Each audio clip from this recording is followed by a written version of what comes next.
My child, stop scrolling.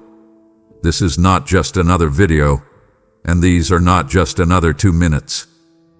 If you found this message, you need to hear me carefully, because something is closing, something is opening, and you are standing at the exact point where hesitation could cost you what heaven has already placed in front of you. You are not here by accident. You are here because the door is near, the line has moved, and your name is being called.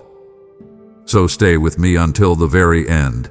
Don't skip, don't drift, don't let distraction steal this moment, because what you hear next may expose what has delayed you, reveal what is about to break open, and show you why these final moments matter more than you realize. Listen closely, because by the time this message is over, you will know exactly whether you are about to step through or walk away from the very thing you prayed for. My child, come closer and stay with me for this moment, because you did not stop here by accident, and you are not reading these words because chance happened to place them in front of your eyes. You may think you were simply moving through your day, scrolling, searching, trying to quiet your mind for a few seconds, but I need you to understand something deeper than what your natural eyes can see. I brought you here. I allowed this moment to rise up in front of you because I have been watching the weight you have been carrying, and I know how easy it would have been for you to miss what I am trying to say. You have been moving through life with more pressure than you have admitted, even to yourself. You have learned how to keep going while your heart is tired. You have learned how to smile while something inside you feels unsettled. You have learned how to keep conversations shallow because you do not always have the strength to explain what is happening inside of you. But I have seen it all. I have seen the way your thoughts race when the room gets quiet. I have seen how you replay moments that wounded you.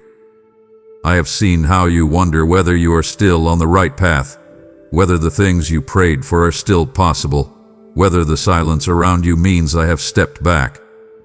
I have not stepped back. I have been closer than you know, and this very pause you felt, this small moment where something in you said, "Do not move yet, stay here," was not your imagination. That was me pressing gently on your spirit because I know how many distractions have been pulling at you lately. I know how often you have been surrounded by noise, by responsibilities, by other people's needs, by expectations that leave little room for you to hear the deeper things stirring inside your soul. So I interrupted your movement. I reached into your ordinary moment because I love you too much to let you drift past a word that was meant to find you. There are moments in your life that look small from the outside but carry real spiritual weight, and this is one of them. It may not look dramatic. It may not feel like the heavens opened. It may not come with thunder or visible signs. It may simply feel like a strange pull, a stillness, a quiet sense that these words are not like the others. That is because I am not just offering you comfort right now. I am trying to wake something up in you. I am trying to get your attention before you keep walking under the false idea that nothing is changing. Something is changing. The reason this moment feels different is because your life is not as stuck as it has seemed. You have been standing in a place where you thought delay meant denial, where you assumed silence meant distance, where you quietly wondered if the doors that did not open were proof that your time had passed. But you have misunderstood what was happening around you. I have been arranging things that you could not yet see. I have been holding back things that would have harmed you if they had arrived too early. I have been allowing certain tensions in your life to press on you not because I wanted to break you, but because I needed to loosen your grip on things that could not go where I am taking you. And I know that has been hard for you. I know you wanted clarity sooner. I know you wanted relief sooner. I know there were days you would have chosen immediate answers over deep transformation. But I love you too much to answer only the surface while deeper things in you are still being shaped. That is why this interruption matters. I am asking you to stop treating your life like it is random. I am asking you to stop assuming your weariness, means I am absent. I am asking you to recognize that when your heart suddenly becomes alert, when your spirit pauses in the middle of noise, when something in you leans in instead of scrolling away, I may be speaking more directly than you realize. You have asked me for signs in ways you may not even remember. You have whispered things in your heart like, "Lord, if you are still with me, let me know. If I am not forgotten, show me. If I am still moving toward something meaningful, remind me." My child, this moment is part of that answer. Not because these words themselves are magic, but because I am using this moment to reach through your exhaustion, your numbness, your questions, and your hesitation. I want your full attention because what I am doing in you cannot be received while you remain half present. I want your heart awake. I want your spirit listening. I want you to understand that you are not being overlooked, and you are not wandering alone through some meaningless stretch of waiting. You are being met, right here, right now, by the one who has never lost sight of you. And before you move on, before you decide this is just another emotional pause, I need you to stay long enough to feel the truth of this. I am here, and I am not late. My child, stay with me now and do not let your attention wander, because what you have been feeling lately is not confusion for confusion's sake, and it is not simply stress wearing a spiritual disguise. There is a real shift happening around you, and even more deeply, there is a shift happening within you. That tension in your chest, that strange mixture of anticipation and fatigue, that feeling that something is changing even when you cannot yet point to visible proof, none of that is empty emotion. It is the kind of inner stirring that often comes when I am moving you from one season into another, and because you are human, you sometimes interpret the discomfort of transition as danger when it is actually the pressure of being repositioned. I need you to hear me clearly. You are not unraveling, and you are not losing your place. You are being moved. You are being adjusted.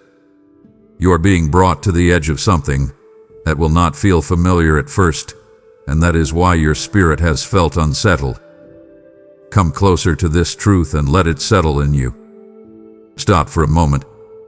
Breathe slowly. Let your shoulders drop. Open your heart and listen to me instead of the noise that has been pulling at you. You have been asking for change, but when change begins, it rarely announces itself in the way you imagined. Sometimes it comes as restlessness. Sometimes it arrives through closed doors that force you to stop leaning on what once felt secure. Sometimes it shows up in the form of inner discomfort because the old version of your life no longer fits the person I am calling you to become. That is where you have been. You have felt stretched because the place that once held you is no longer wide enough for what I am doing in you. You have felt emotionally crowded because old patterns, old fears, old attachments, and old expectations are being challenged all at once.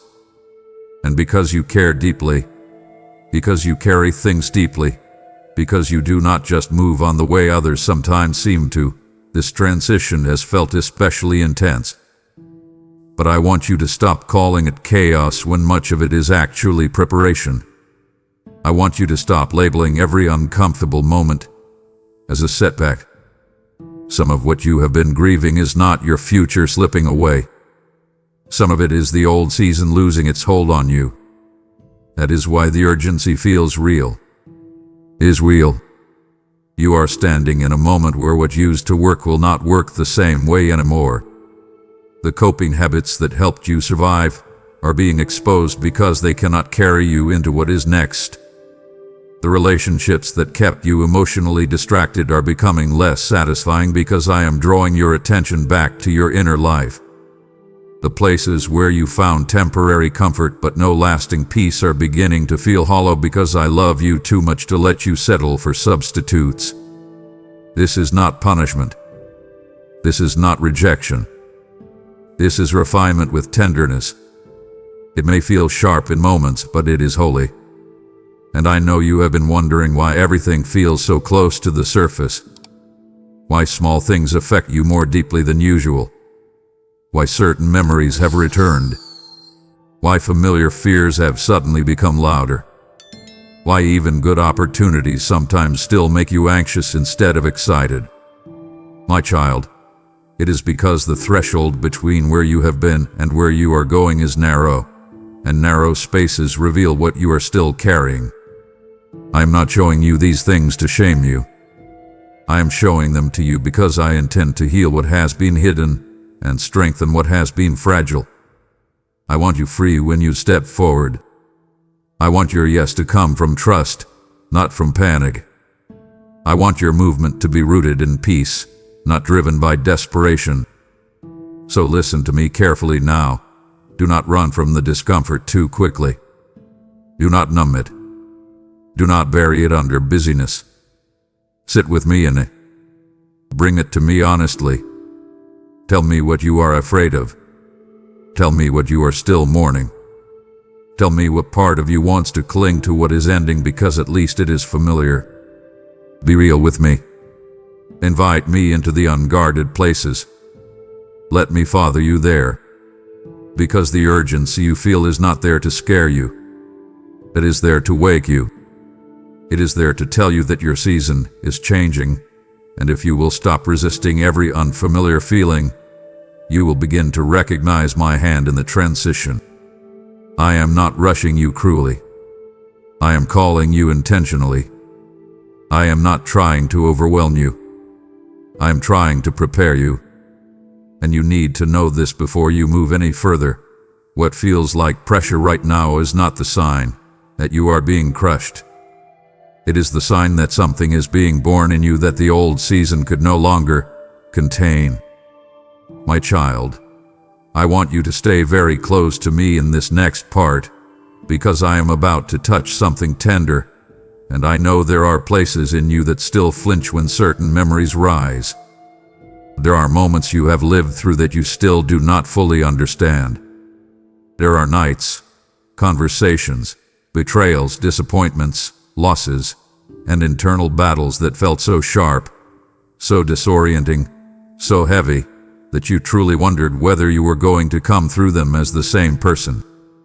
Some of those moments did change you. I will not pretend they did not. Some of them took something from you. Some of them exposed how deeply you could hurt. Some of them stripped away illusions you had trusted. Some of them showed you that the people, systems, or structures you leaned on were not as strong as you thought. And because the pain was real, there were times you interpreted that breaking as the end of something essential. You thought, maybe this is where I lose myself. You thought, maybe this is where I stop hoping. You thought, maybe this is where the best parts of me disappear. But my child, I need you to hear me with all the softness and strength of a father who has watched every second of your story. What nearly broke you did not arrive to destroy you.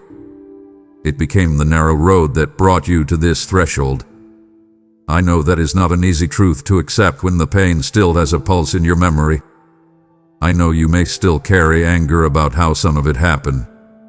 I know part of you may resist hearing that anything good could be connected to what hurt you so deeply. I am not calling the pain good. I am not calling betrayal holy. I am not pretending loss was pleasant. I am telling you that I am so sovereign, so intentional, and so personally involved in your life that even the things meant to crush your spirit have been woven into the road that brought you here. Stop and let that settle. The thing that nearly knocked the breath out of you did not have the final word. The thing that made you question whether you could keep going did not become your grave. The season that left you trembling did not erase your future. Instead, it uncovered something in you that neither comfort nor ease could have revealed. It showed you where your soul was fragile, yes. It showed you where your fears lived, yes. But it also revealed where your real hunger for me existed. It revealed how deeply you could still reach for me even when you did not understand me. It revealed that underneath the exhaustion, Underneath the disappointment, underneath the tears, there was still a part of you that refused to fully let go. That part matters more than you know. That part is what carried you. That hidden faith, that stubborn thread of trust, that whispered prayer through clenched teeth, that exhausted but honest "Lord, help me," that is what brought you to this threshold. Not your polished strength, not your perfect theology, not your flawless discipline. Your realness brought you here. Your bruised but breathing faith brought you here. Your willingness to keep turning toward me, even when your emotions were tangled and your heart was tired, brought you here. So do not look back at what nearly broke you and call it only devastation. Let me teach you to see the deeper story. The breaking point became the turning point. The fire that felt unbearable became the forge where weaker versions of you could no longer survive.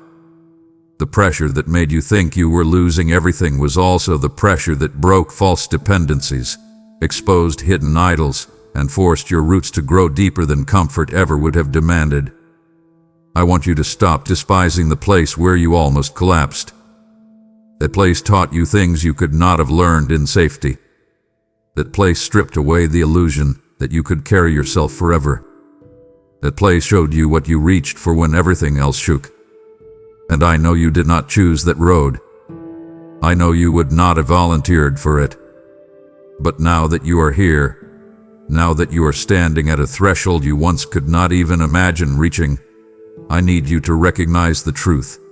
The very thing that looked like it would end you became part of the reason you are finally ready for what comes next. And before we move on, my child, I want to bring this all the way home, because I do not want you to admire this truth from a distance. I want you to live from it. Thresholds are not only places of arrival, they are places of decision. You can stand here and keep defining yourself by what almost destroyed you, or you can let what almost destroyed you become evidence of what I have already brought you through. The choice matters more than you realize. If you keep clutching the pain as your primary identity, you will step into the next season with your eyes still fixed on old ruins. You will interpret new opportunities through old fear. You will meet healthy things with suspicion. You will stand in front of open doors while secretly expecting collapse. But if you let me reinterpret the story, if you let me show you that the road of pain did not end in destruction, but in formation, then your heart will start to move differently. You will begin to walk with a quieter strength. You will notice that you are less impressed by surface things because you have learned what holds under pressure. You will stop begging for what only flatters you and start desiring what actually aligns. You will stop rushing to avoid discomfort and start asking whether discomfort might be revealing something holy. You will become more dangerous to fear because you will know, not as theory, but as livid truth, that even when you came close to breaking, I did not let you fall beyond my reach. That kind of knowing changes a person. It makes you steadier. It makes you softer in the right places and stronger in the places that matter. It makes you less easily seduced by appearances. It makes you more able to receive what is real. That is why I want you to respond now, not later. Do not simply say, "That was a hard season." Go deeper. Ask, what did that season carve into me that I now need? Ask, what old version of me could not have crossed this threshold? Ask, what false security had to break before real trust could grow? Then thank me, not for the pain itself, but for my presence in it, for the way I held you through it, for the wisdom it left behind, for the false things it stripped away, for the deeper self it introduced you to. Gratitude will unlock understanding. Understanding will unlock freedom. Freedom will make you ready for the next step. And because you asked for more command and invitation language, hear me now in the most personal way. Stop bowing to the memory of what almost ended you. Stop rehearsing the narrative that you are fragile beyond repair.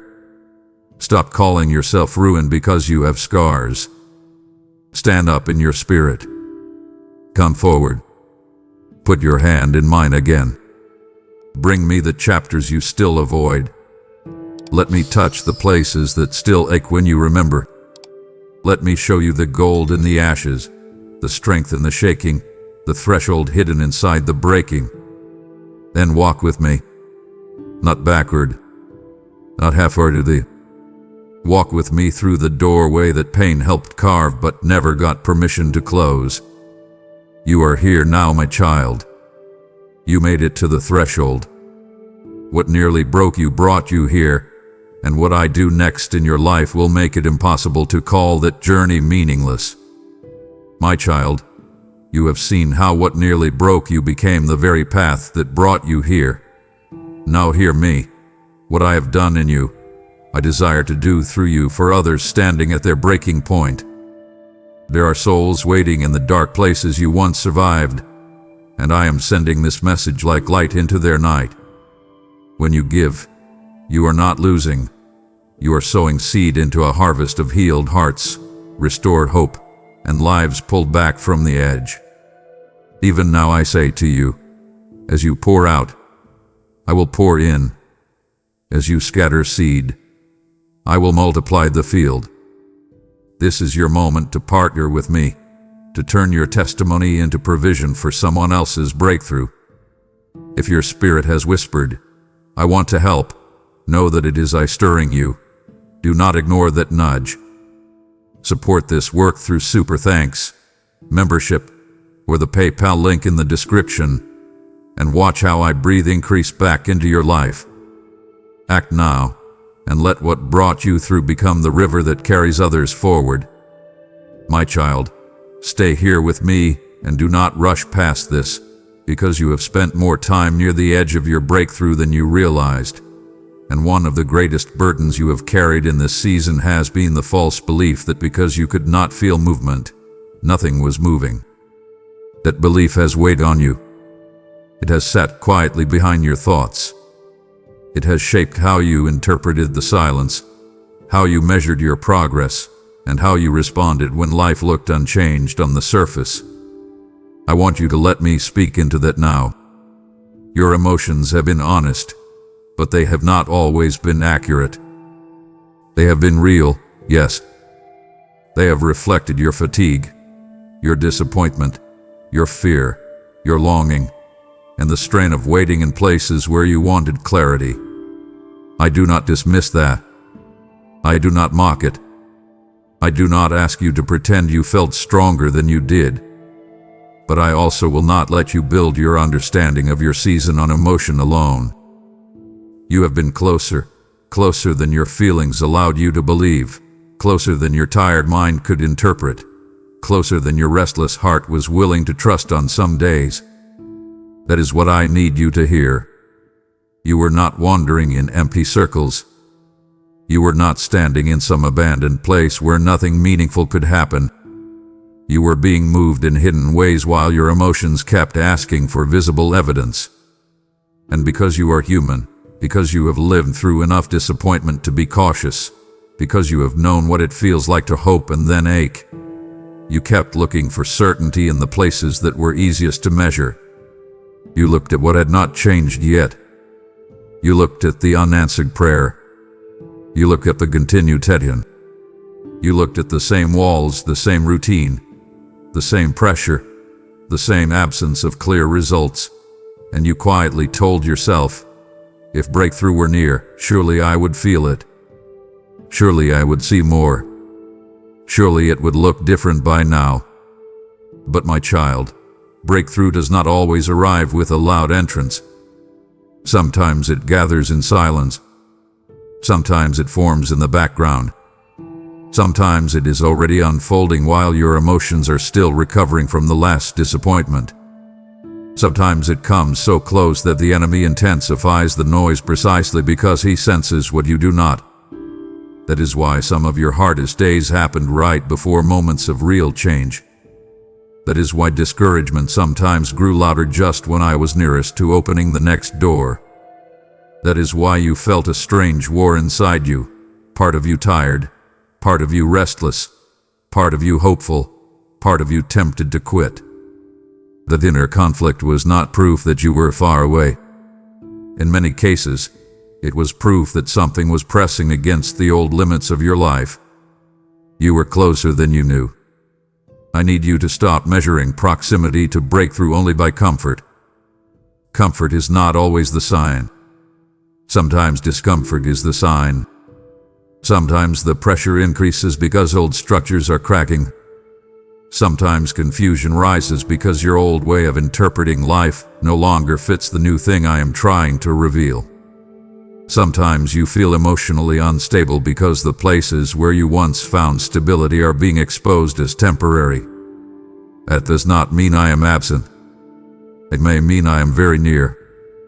Come closer and receive this. Do not pull back just because your feelings have been intense.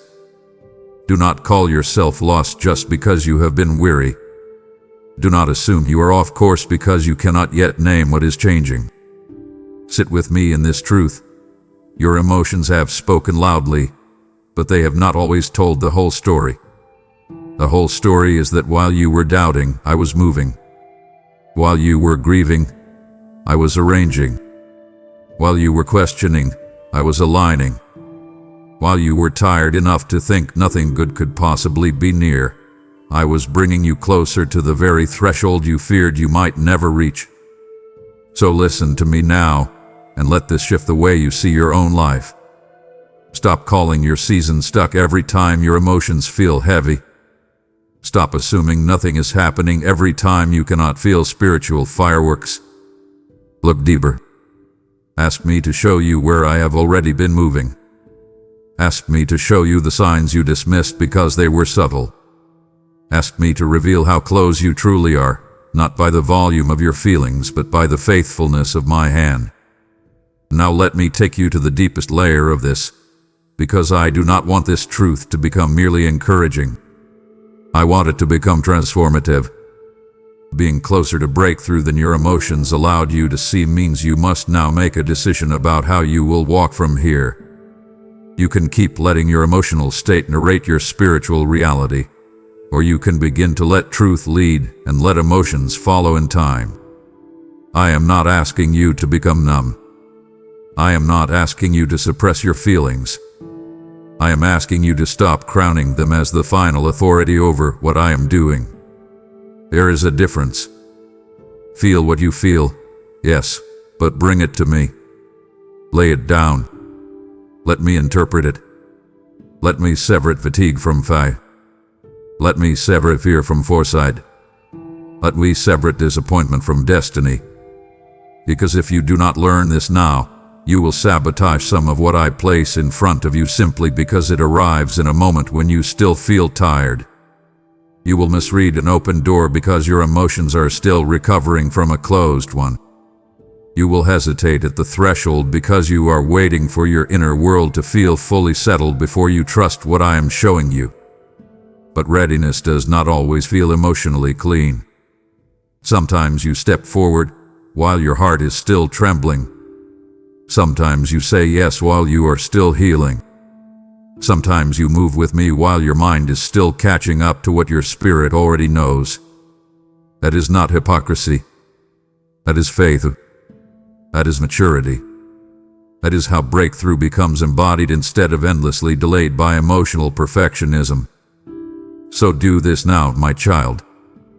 Practice a new response. The next time you feel that old heaviness whisper, "Nothing is changing," stop and ask, "What if I am closer than I think?" The next time you are tempted to assume delay means absence, stop and say, "What if hidden movement is already underway?" The next time discouragement rises right when you sense something shifting, do not automatically bow to it.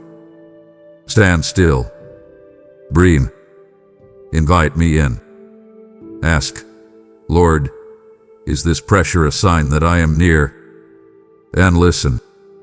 Let your spirit become more discerning than your fear. Let your trust become more practiced than your panic. Let your inner world learn the difference between emotional weather and spiritual truth. And because I know how much you need this spoken plainly, let me say it to you directly. Do not quit in a season where you are already this close. Do not let the final stretch of tension convince you that the road is empty. Do not walk away from the edge of answered prayer because your emotions are still bruised from the journey. Stay. Listen. Lean in. Keep your hand in mine. Keep your heart soft. Keep your spirit awake. You are not foolish for hoping again. You are not naive for sensing something near. You are not unstable because you feel both tired and expectant at the same time. You are human, and you are at the edge of change. So receive this with courage now. You have been closer to breakthrough than your emotions allowed you to see. And if you will stop demanding that it look dramatic before you trust it, you will begin to notice that what you thought was absence was often my quiet, careful hand bringing the answer near. My child, come closer and listen with a softer heart now, because this next truth is one you have needed for a long time, and I know how easy it is for pain to argue with it before hope has a chance to breathe. Your hidden prayers are being answered. Yes, even the ones you stopped mentioning because you were tired of repeating them. Even the ones you whispered only once and then buried because the silence afterward felt too heavy. Even the ones that were never fully formed into words because all you could offer me was a sigh, a tear, a long stare into the dark, or a quiet ache in your chest that said, "Lord, please." I heard those. I kept those. I did not lose them in the noise of the world. I did not misplace them because you spoke them weakly. I did not disregard them because they were messy, incomplete, or tangled in emotion. I know what your soul meant when your mouth could not explain it. I know what you were asking for when your prayer sounded like confusion instead of clarity. I know the difference between the words you said and the deeper longing beneath them. That is why I need you to hear this carefully. Your prayers are being answered, but not always in the shape you expected. That has been hard for you. Sometimes it has even felt like disappointment wearing holy language. You asked for relief and got delay. You asked for a door and got a detour. You asked for peace and first had to face what was disturbing it. You asked for love and I exposed unhealthy attachments. You asked for purpose and I dismantled the identity you had built around performance. You asked for clarity and I first quieted the voices you were too used to listening to. You asked for breakthrough and I began by confronting what kept you bound internally. My child, do you see? That was not refusal. That was a deeper answer. You were often asking from the visible surface of your need, while I was answering from the hidden root of your life. You asked for a healed outcome, and I started healing the place in you that would have repeated the same pain under a different name. You asked for the right person, and I started by teaching you not to confuse intensity with intimacy. You asked for provision, and I began by exposing where fear had been ruling your relationship with security. You asked for open doors, and I first trained your discernment so you would not run through the wrong ones out of desperation. I know that kind of answer can feel slower. I know it can feel less dramatic. I know it can feel like I am speaking a different language than the one your urgency prefers. But my child, I do not answer in ways that only soothe the moment while leaving the deeper bondage intact. I answer with intention. I answer with wisdom. I answer with love that looks beyond the immediate ache and into the shape of your future. That is why some of your hidden prayers have been answered through removals instead of additions.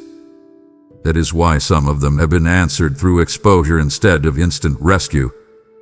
That is why some of them have been answered through inner shifts that you nearly missed because you were looking only for external signs. Think about it. There are things you once begged for that no longer grip you the same way. There are people you once would have chased that now no longer carry the same pull. There are habits that once soothed you that now feel thin and empty. There are fears that once ruled you that now get questioned more quickly. There are lies you once believed about yourself that now sound less convincing. That is an answer. That is movement. That is mercy. Your hidden prayers have been answered in part already, and more is still unfolding. But because you expected some of those answers to look louder, bigger, more immediate, you almost missed the holy work happening beneath the surface. So stop and ask me now, Lord, show me how you have already been answering me. Ask it sincerely. Ask it without insisting that the answer match your old imagination. Let me surprise you. Let me reveal what I have been doing. Let me show you how many times what felt like delay was actually the answer arriving in deeper form than you first knew how to ask for. Now let me bring this to the deepest and most tender place, because I want you to walk away from this section with more than hope. I want you to walk away with trust. Some of the most powerful answers to your hidden prayers are still ahead, but they will require you to receive them with open eyes and an unarmored heart. If you remain attached to the exact script you originally imagined, you may overlook the answer because it arrives wearing a different face. You may reject the healing because it begins with exposure. You may resist the provision because it first requires a step of faith. You may miss the relationship because it does not carry the same intensity your old wounds once mistook for destiny. You may overlook the door because it looks humbler than your ambition expected. That is why I am preparing you now. I want you to become the kind of person who can recognize an answer by its alignment, not merely by its emotional impact. I want you to learn how to test what comes by peace, truth, and fruit, not just by excitement, relief, or urgency. That is how hidden prayers become fully received. So hear me now, my child. Do not demand that I answer in a way that flatters your old patterns. Let me answer in a way that heals them. Do not insist that the next blessing look like the last fantasy.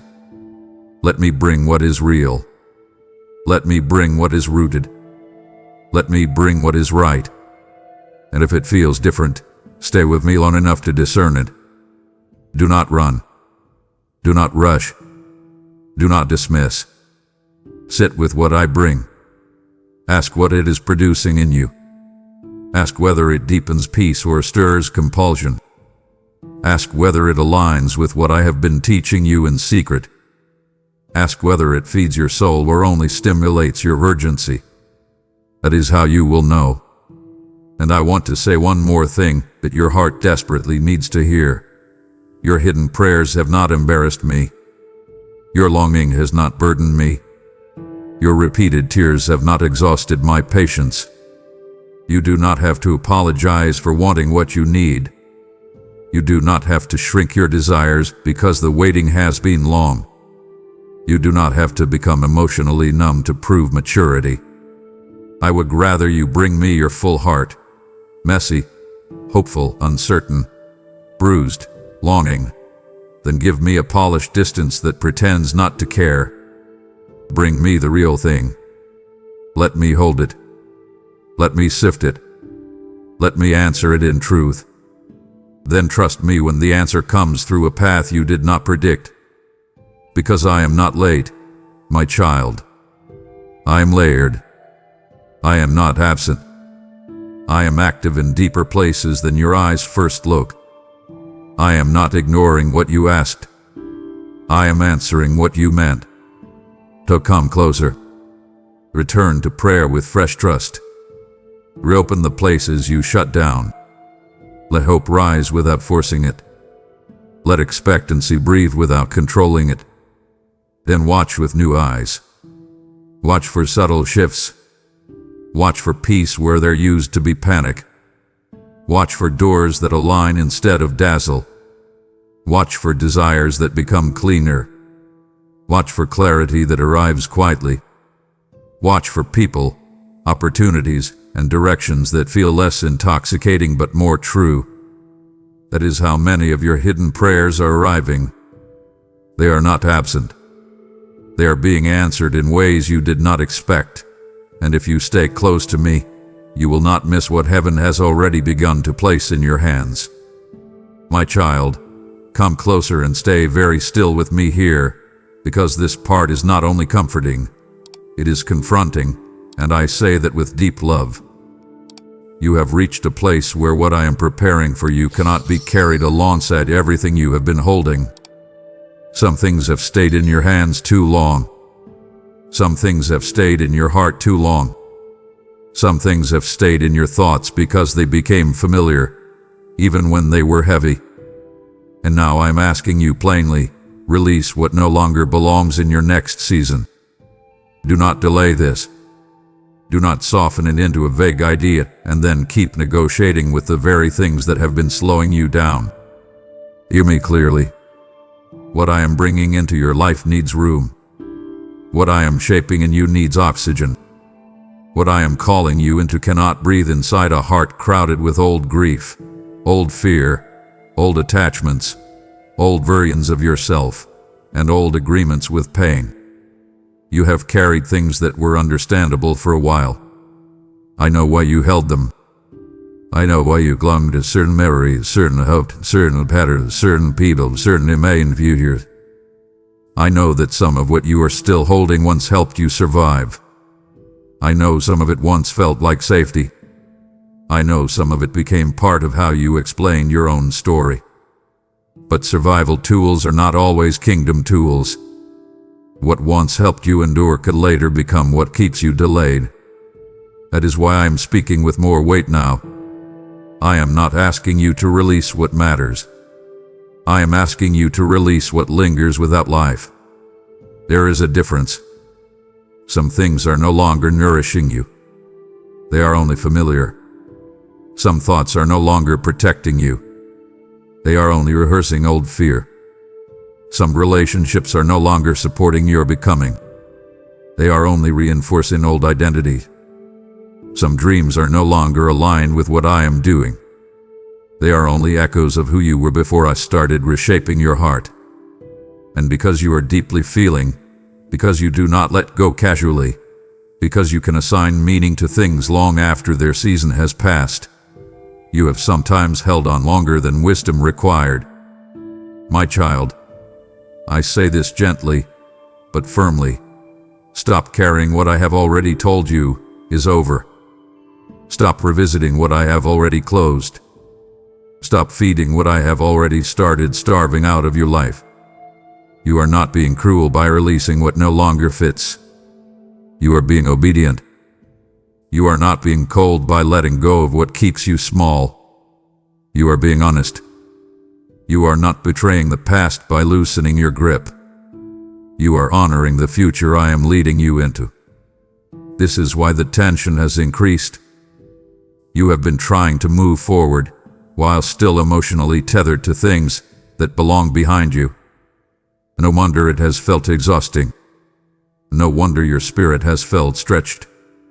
No wonder your peace has felt interrupted. You have been standing with one foot in the next season and one hand still gripping the old one. That creates strain. That creates confusion. That creates inner division. And I love you too much to let you keep living split like that. So listen and obey. Open your hands. Not later. Now, bring me the thing you keep revisiting. Bring me the person you keep emotionally circling. Bring me the version of life you keep secretly comparing everything against. Bring me the false safety of old patterns. Bring me the pain you turned into identity. Bring me the fear you have been calling wisdom. Lay it down. Do not just say you want peace. Make room for it. Do not just say you want new doors. Stop decorating the closed ones. Do not just ask me to move. Stop anchoring yourself to what I am trying to remove. I know release feels vulnerable. I know it can feel like loss before it feels like freedom. I know it can feel like stepping into empty space before you see what I am placing beneath your feet. But hear me. What you release in obedience, I can redeem in purpose. What you surrender in trust, I can transform in timing. What you lay down because I asked, I never waste. So stay with me in this. Do not rush away from the discomfort. Let it expose what still has a hold on you. Let it show you where your heart is still bargaining. Let it reveal what you have been carrying out of habit, not alignment.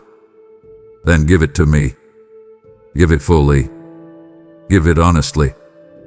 Give it without turning around every few steps to see if it is still there. This is not a moment for half release. This is a moment for wholly letting go. Now let me take you into the deepest layer of this, because I want you to understand that release is not only about what leaves your life. It is about who you become when it is gone. There are versions of you that cannot emerge until certain weights are removed. There is a freer way of hearing me that cannot develop while your mind is still cluttered with old loops. There is a cleaner way of loving that cannot grow while your heart is still tethered to unresolved attachments. There is a steadier kind of peace that cannot settle while you are still making room for things that keep disturbing it. That is why this matters so much. You are not just decluttering your emotions. You are making room for identity, clarity, maturity, and peace to expand. You are creating capacity. You are becoming someone who can receive what is next without immediately filtering it through the residue of what used to be. That is the real miracle in release. It is not merely subtraction. It is transformation. And I know you need to hear this plainly. If you keep holding what I am asking you to release, you will begin to resent the very next season you prayed for, because it will require more room than you are willing to make. You will call the new thing too much when the truth is that the old thing is taking up the space it needs. Do not do that to yourself, my child. Do not sabotage your own peace by protecting what is already expired. Do not ask me for new wine while insisting on cracked containers. Let me prepare you properly. Let me clean the room. Let me clear the shelf. Let me move the furniture of your inner life if I must. I know it can feel disorienting when I start rearranging things. But I am not doing it to unsettle you without purpose. I am doing it because what is coming has weight. It has depth. It has holy consequence. It needs more than your enthusiasm. It needs your availability. So respond now. Do not postpone this release into some future moment when you imagine you will feel stronger. Strength often comes after surrender, not before it. Obey now, even if your hands shake. Release now, even if your eyes fill with tears. Let go now, even if part of you still feels the pull of the familiar. Bring the familiar to me. Lay it down. Step back. Trust me with the empty space. Then watch what happens. Watch how your mind begins to feel lighter. Watch how your spirit starts to breathe deeper. Watch how clarity begins to return in places that used to feel crowded. Watch how peace, that precious peace, starts to settle where constant tension once lived. That is not imagination. That is alignment. That is the fruit of obedience. That is what happens when you stop dragging old seasons behind you like sacred relics and start walking as if I really am leading you into something new. So hear me and act on it, my child. Release what no longer belongs in your next season. Not because I want less for you, but because I am making room for more. Not because I am stripping you bare, but because I am dressing you for what comes next. Not because I am taking something precious away, but because I refuse to let expired things occupy the place where living promises are about to arrive. My child, as you release what no longer belongs, I am also placing something new into your hands, a chance to build what carries my word further than you can see. Do not hold tightly to what is leaving and loosely to what I am inviting. This is a moment of holy exchange. When you give into this mission, you are planting seeds in fertile ground where my voice becomes bread for the hungry and water for the weary. Have I not said, give, and it will be given back to you? Pressed down, shaken together, and running over. This is not obligation. It is alignment with my movement across hearts and nations. If you feel the pull to support, it is because I am drawing you into partnership, not asking from you, but inviting you into increase. Use super thanks, step into membership, or give through the PayPal link in the description, and release it with trust. Do it now, and make room not only in your heart, but in the world, for more of my presence to flow. My child, stay very close to me now, because this next part reaches into one of the most guarded places in your heart. You have been hurt in ways that changed you. Some wounds were sharp and obvious. Some were quieter and more confusing. Some came from people you expected to protect you. Some came from people you trusted enough to lower your guard. Some came from words that stayed in your mind longer than the person who spoke them ever realized. Some came from abandonment. Some came from betrayal. Some came from being misunderstood while trying to be faithful. Some came from giving more than you received. And because the pain was real, you built defenses. You learned how to watch carefully. You learned how to brace before getting close. You learned how to protect yourself with distance, caution, analysis, and sometimes even silence. I do not condemn you for that. I know why you did it. I know what it cost you. I know the moments when forgiveness felt less like a spiritual virtue and more like an impossible demand. But hear me now with all the gentleness and firmness of a father who wants you free. Forgiveness is not weakness here. It is how you make room for what is coming. I am not asking you to pretend the wound did not matter. I am not asking you to excuse what was done. I am not asking you to call evil good, harm harmless, or betrayal part of the plan in some careless way. I am asking you to stop letting what happened continue to occupy more space in your inner life than it deserves. I am asking you to stop allowing old offenses to rent rooms in the house of your future. I am asking you to stop carrying the emotional debt of people who may never fully understand what they did. Forgiveness is not surrendering your dignity. It is reclaiming your freedom. It is refusing to keep drinking poison just because someone else handed you the cup. It is refusing to let an old wound become the lens through which you read every new person, every new opportunity, every new door I bring. You have no idea how many things I have had to protect from the bitterness you never intended to keep but quietly continued feeding.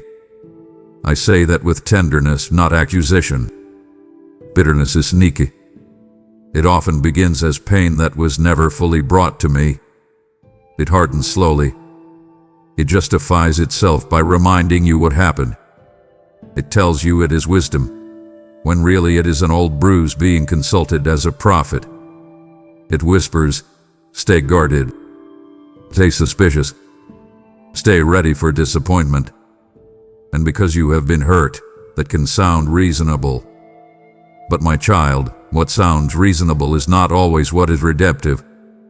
If you keep letting old pain interpret every new moment, you will miss what I am sending because you will only see what once wounded you. That is why forgiveness matters now more than ever. This is not sentimental. This is strategic. What is coming next in your life needs room. It needs a heart that is not constantly pulled backward by unresolved offense. It needs a spirit that can discern without being poisoned by old resentment. It needs a mind that can see clearly, not one constantly fogged by replayed injury. Forgiveness is not about them getting away with anything. Leave justice to me. I see everything. I know what happened.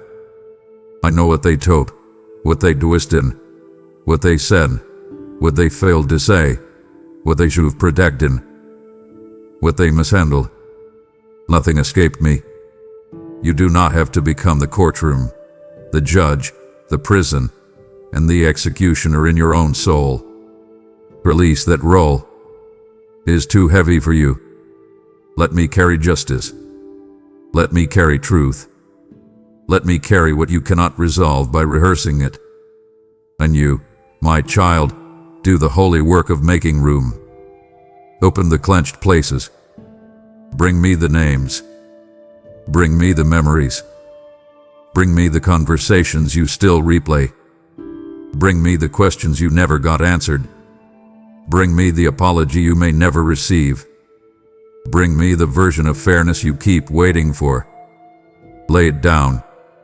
Do not wait until you feel like forgiving. Begin by being willing. Willingness is enough to start.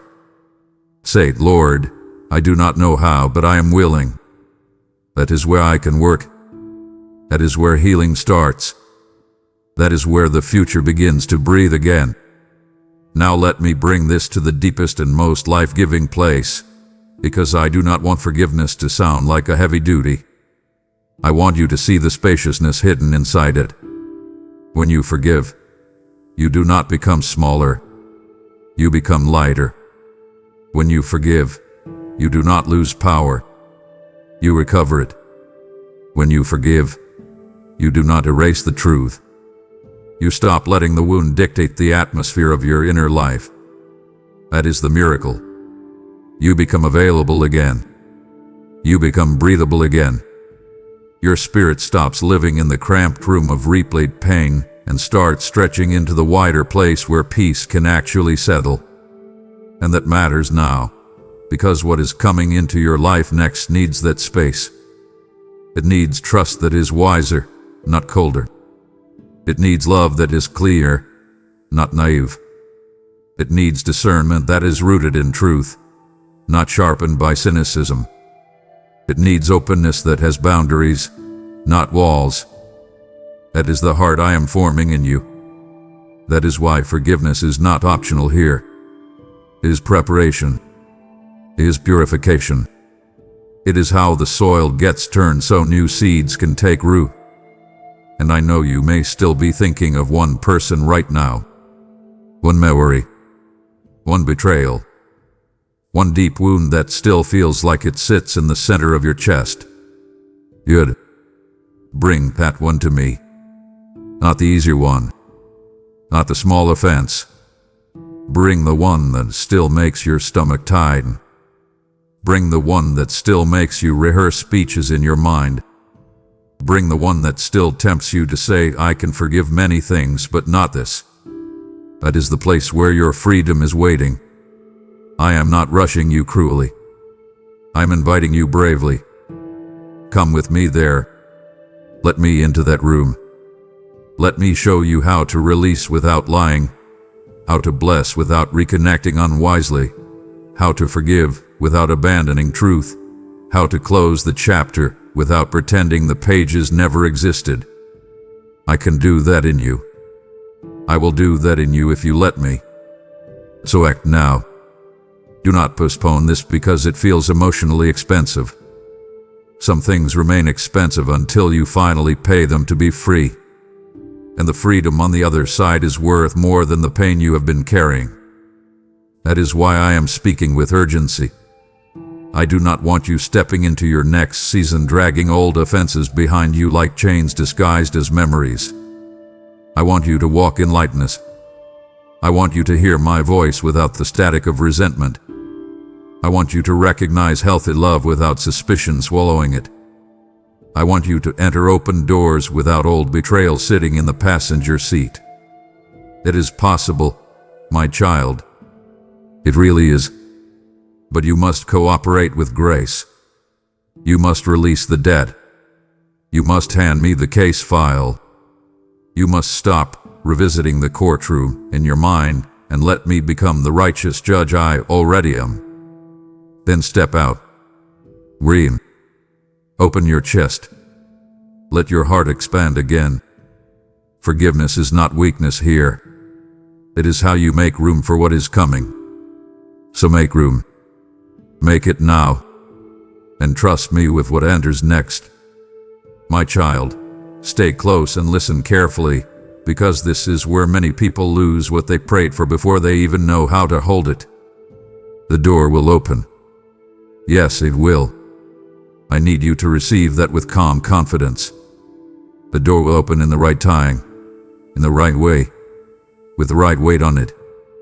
But when it does, you must not bring panic into it.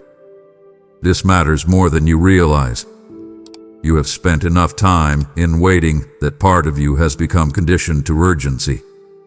You have spent enough time longing, wrestling, hoping, questioning, and trying to hold yourself together that when movement finally starts, there is a real temptation to lunge instead of walk.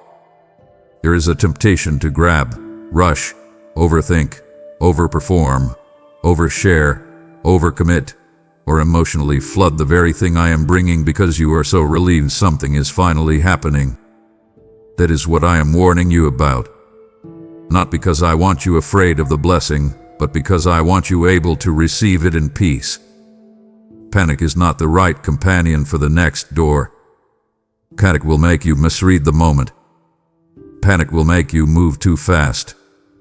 Panic will make you attach too quickly, speak too much, reveal too much, promise too much, and then call the consequences pressure when really you entered the room carrying the residue of a starved season. My child, I know how intense you can become when something finally seems to align. I know how deeply you can feel. I know how quickly hope can surge in you after a long drought. I know how tempting it is to make the open door carry the weight of every unanswered prayer behind it. But hear me now. Do not ask the next door to heal all the previous pain. Do not demand that one opportunity validate your whole journey. Do not force one person, one moment, one conversation, one assignment, or one opening to prove everything all at once. That is too much weight for any door. That is not how I lead you. I do not open doors so you can pour all your accumulated panic into them. I open doors so you can walk through in trust, humility, and steady awareness. This is why I have been doing so much inner work in you before the visible shift. This is why I have been slowing you down. This is why I have been teaching you to release, to forgive, to let go, to stop seeking constant signs, to recognize subtle movement, to reclaim your attention, to stop dragging old wounds into new spaces. All of that was preparation for this. Because when the door opens, I do not want the old anxious version of you to be the one leading me entry.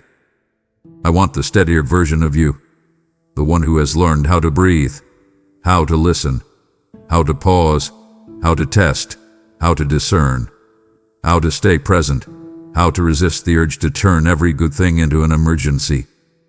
That is the version I am calling forward now. So receive this as mercy, not caution alone. When the door opens, do not rush to fill the room with your fear. Do not turn the blessing into a burden by trying to secure it through control. Do not act as though if you do not force it, it will disappear. What I open does not need your panic to stay open. What I bring does not need your striving to remain. What is aligned does not need frantic management to survive. It needs your presence. It needs your peace. It needs your obedience. It needs your maturity. That is what I want from you. And because you asked for stronger command and invitation, hear me now. Practice calm before the door opens. Practice restraint before the opportunity appears. Practice peace in small moments so you know how to carry it in bigger ones. Learn how to pause before responding. Learn how to sit with good news without immediately turning it into pressure. Learn how to say, "Thank you, Lord," before you say anything else. Learn how to breathe when hope rises instead of letting your mind sprint ahead into 10 imagined outcomes. That training matters. The door will open, but the atmosphere you bring into it will shape how well you can remain there. So let me shape that atmosphere now. Now let me bring this to the deepest and most practical place, because the open door is not only a future moment, it is also a test of what has truly changed in you. The door itself is not the greatest miracle. The way you enter it may be. If you enter with the same anxious reflexes, you may create unnecessary turbulence around something I meant to be received with quiet strength.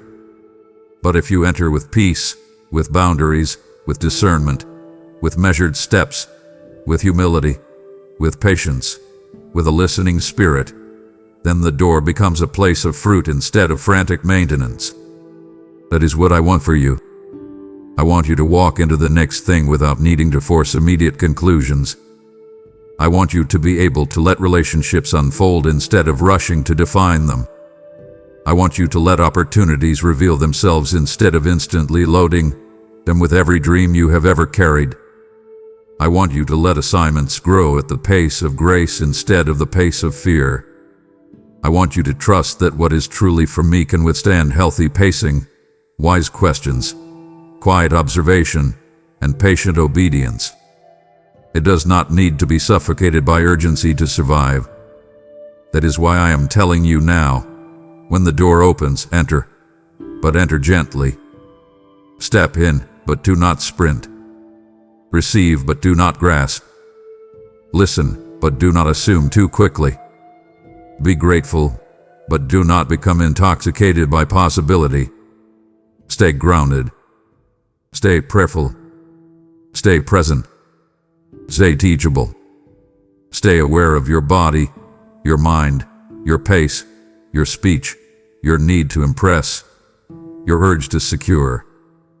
Bring all of that under my hand. I will help you. And if you feel yourself slipping into old patterns, do not condemn yourself. Correct quickly. Pause. Return. Ask me for the pace again. Ask me for the posture again. Ask me for the next right move, not the whole map. That is how you remain in peace. And because you asked for strong command and invitation, let me end this section with clarity. Prepare now for the open door by becoming the kind of person who does not treat answered prayer like an emergency. Train your nervous system in my presence. Train your mind in truth.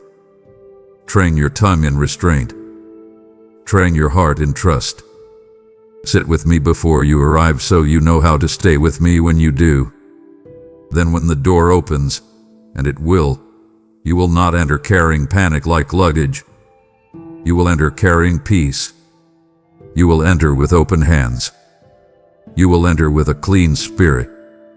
You will enter as someone who has learned that what the Father opens does not need to be managed by fear. That is how you will stay in the room long enough to see what I intended to grow there. The door will open, my child. But do not bring panic into it. Bring me. My child, come very close now, because this part carries weight, and I do not want you to hear it casually. You have entered a stretch of the journey where drifting is no longer safe for you. I say that with love, not threat. I say it because I know how easy it is, especially after long waiting, to become passive in the final moments before real change. Fatigue can make you vague. Familiar delay can make you careless. Repeated disappointment can tempt you to lower your expectation and move through your days half awake, half hoping, half listening, half surrendered. But this final stretch is not where you drift. This is where you decide. This is where the quiet yes matters. This is where the repeated small obediences matter. This is where the posture of your heart matters. This is where the inner alignment we have been talking about stops being a nice thought and becomes the difference between lingering at the threshold and stepping through it. You are not in a season where you can afford spiritual autopilot. You are not in a moment where you can keep saying, "I'll deal with it later," while I am pressing on the very thing that needs your response now. Later has become too comfortable for you in certain places. Later has sometimes sounded responsible, patient, or wise, but in truth, later has occasionally been a softer word for avoidance. You know that. I know that. And because I love you, I will not flatter it anymore. This is where you decide. Decide whether you will keep carrying what I told you to release. Decide whether you will keep asking for more signs when I have already shown you the next step. Decide whether you will keep rehearsing old wounds or finally let me heal them. Decide whether you will keep living scattered or reclaim your attention. Decide whether you will keep bracing for disappointment or prepare in peace for what is near. Decide whether you will stay in partial surrender or come fully into the place where your heart stops negotiating and starts obeying. I am not asking you to solve your whole future tonight. I am asking you to stop hiding in indecision. That matters. Indecision has drained more from you than you realize. It has kept you circling thoughts that should have become prayers, prayers that should have become obedience, and nudges that should have become movement. It has consumed emotional energy. It has prolonged internal tension. It has made you feel more confused than you actually are. Because part of your confusion has not been lack of clarity. It has been the strain of refusing to choose. My child, come into truth with me now. Some things in your life are no longer unclear. They are just costly. Some steps are no longer hidden. They are just uncomfortable. Some doors are no longer mysterious. They simply require the death of the old version of you that keeps asking to stay safe. That is why this final stretch feels weighty. It is not because I am abandoning you to your own effort. It is because the final stretch often reveals whether your longing is stronger than your excuses. And I know that sounds direct, but I say it because I want you free. You have spent enough time standing near the edge. This is where you decide. Not with drama, not with emotional hype, with settled resolve, with a sober yes, with a quiet willingness that says, I will stop delaying what God is already making plain. It is powerful. That is mature. That is how doors that have been waiting on your cooperation begin to move. So listen carefully and obey this. Stop floating. Stop numbing. Stop saying later to the very things that keep rising in your spirit. Stop calling the repeated nudge random. Stop calling the holy discomfort stress. Stop acting as though this is just another passing moment. It is not. It is a decision point. Treat it like one. Get alone with me. Be honest. Ask, what am I still refusing to decide? And do not run from the answer. Sit in it. Let it pierce. Let it clarify. Let it call you into adulthood of spirit. Because you are not a child in understanding anymore. You know more than you pretend. You have seen more than you admit. I have been faithful to show you enough. Now I am asking you to answer. Now let me bring this to the deepest place, because this final stretch is not merely about a decision in behavior. It is about a decision in identity. Who are you going to be as you cross into what is next? Are you going to remain the person who always almost obeys? Always almost lets go? Always almost trusts? Always almost steps forward? Always almost believes that what I said applies to you too? Or are you finally going to become the person who says, no more almost? That matters more than you know. There is a version of you that has lived on the edge of many things, on the edge of healing, on the edge of surrender, on the edge of peace, on the edge of clarity, on the edge of purpose, yet kept retreating into familiar patterns when the edge started feeling real. I am calling that version of you to end here. This is where that cycle stops. This is where the person who drifts by default gives way to the person who responds with intention. This is where the child who keeps asking for one more day to avoid the hard yes grows into the son or daughter who says, Father, I trust you enough to move now. That is sacred. It is powerful. That is what heaven responds to. And let me tell you something that should steady you. The decision I am asking from you is not a demand to impress me.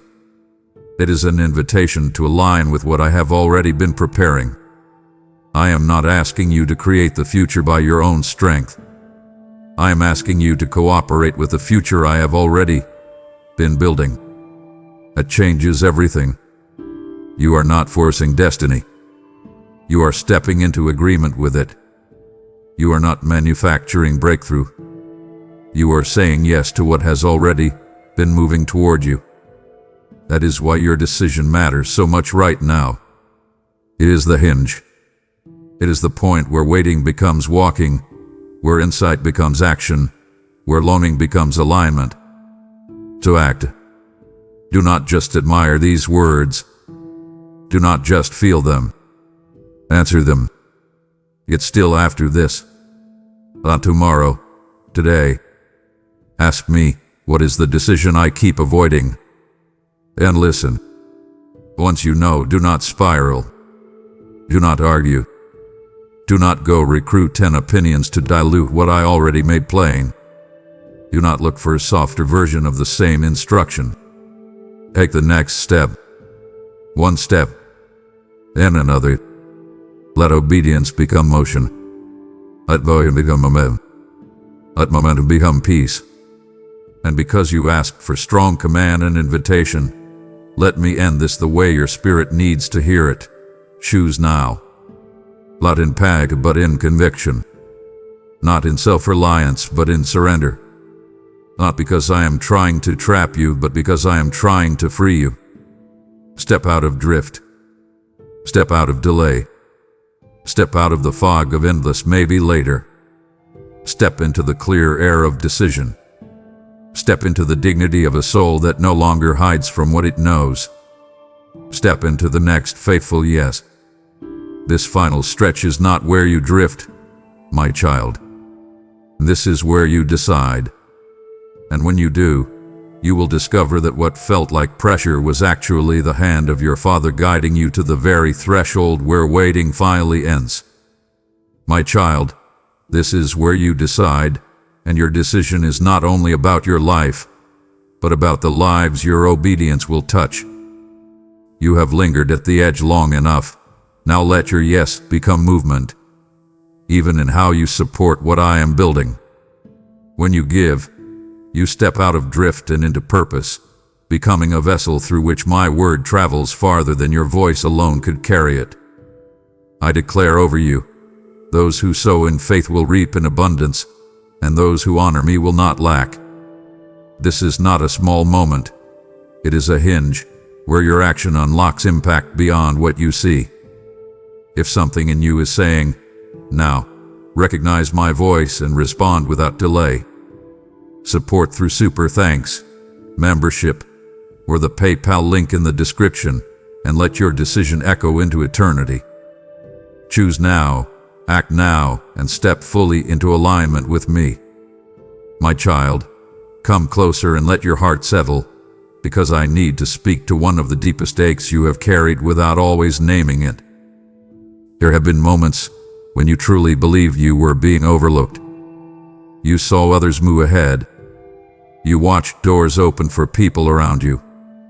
You watched opportunities, recognition, connection, and visible progress happen in other lives while your own season felt strangely quiet. You kept trying to stay faithful, but if you are honest, there were times when the silence made you question your place. There were times when you wondered if I had forgotten you, if your obedience had gone unseen, if your prayers had somehow slipped past heaven unnoticed. There were moments when you felt like you were standing in the background of your own story, like everyone else had been called to the front, while you remained hidden in the wings, holding your breath, trying not to let disappointment turn into bitterness. I know that feeling in you. I have seen every time it rose. I saw the way you smiled in public while privately asking me why it seemed like others were being chosen first. I saw the quiet sting when you watched what you had prayed for land in someone else's hands. I saw the ache when you wondered whether your hidden faithfulness mattered at all. So hear me now, and let this go all the way into the places where comparison has bruised you. You are not being overlooked. You are being positioned in silence. That silence has not been punishment. It has not been neglect. It has not been my absence. It has been placement. It has been preparation. It hath been strategic, sacred, fatherly positioning. I know silence can feel like emptiness when you do not yet understand what it is protecting. But silence is not always empty. Sometimes silence is the workshop. Sometimes silence is the waiting room before the unveiling. Sometimes silence is the hidden corridor where I align details you cannot see. Sometimes silence is the room where I teach your soul to hear me without applause. That is what I have been doing with you. While you thought nothing was happening, I was moving pieces you could not see.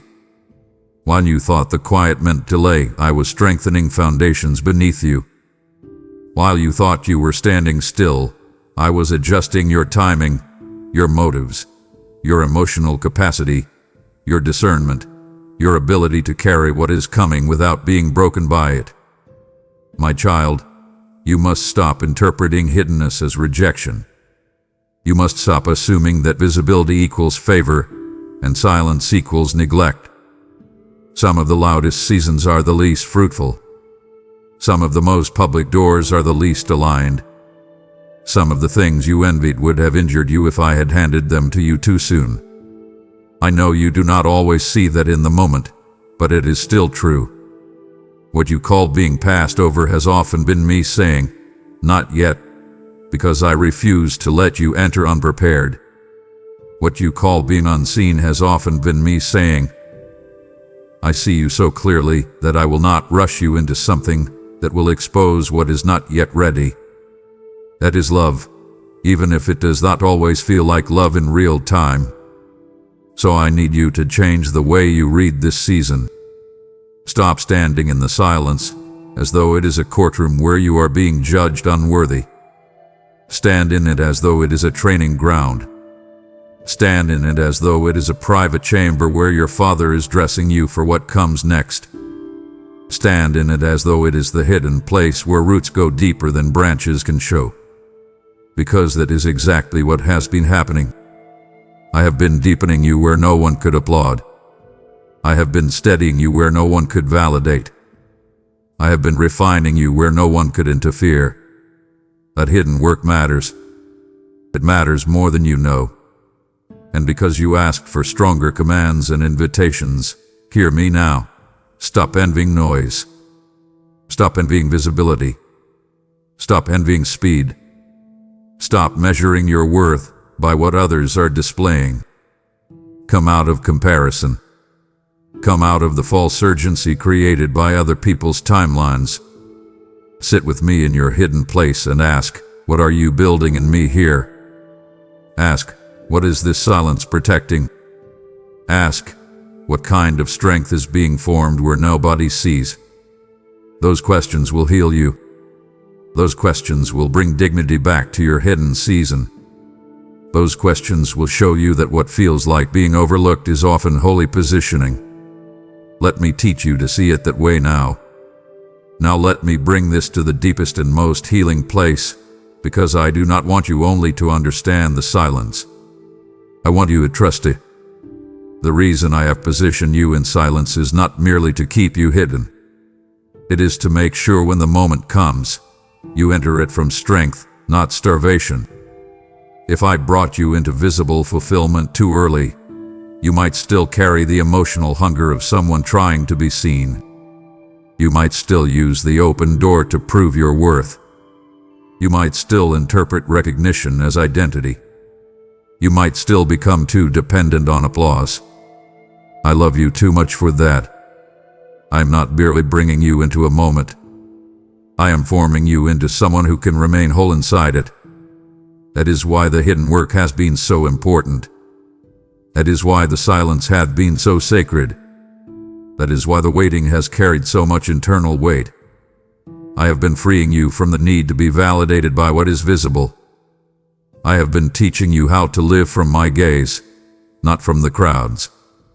I have been showing you that intimacy is not the consolation prize when visibility is delayed. Intimacy is the real treasure. Intimacy is what makes the visible safe.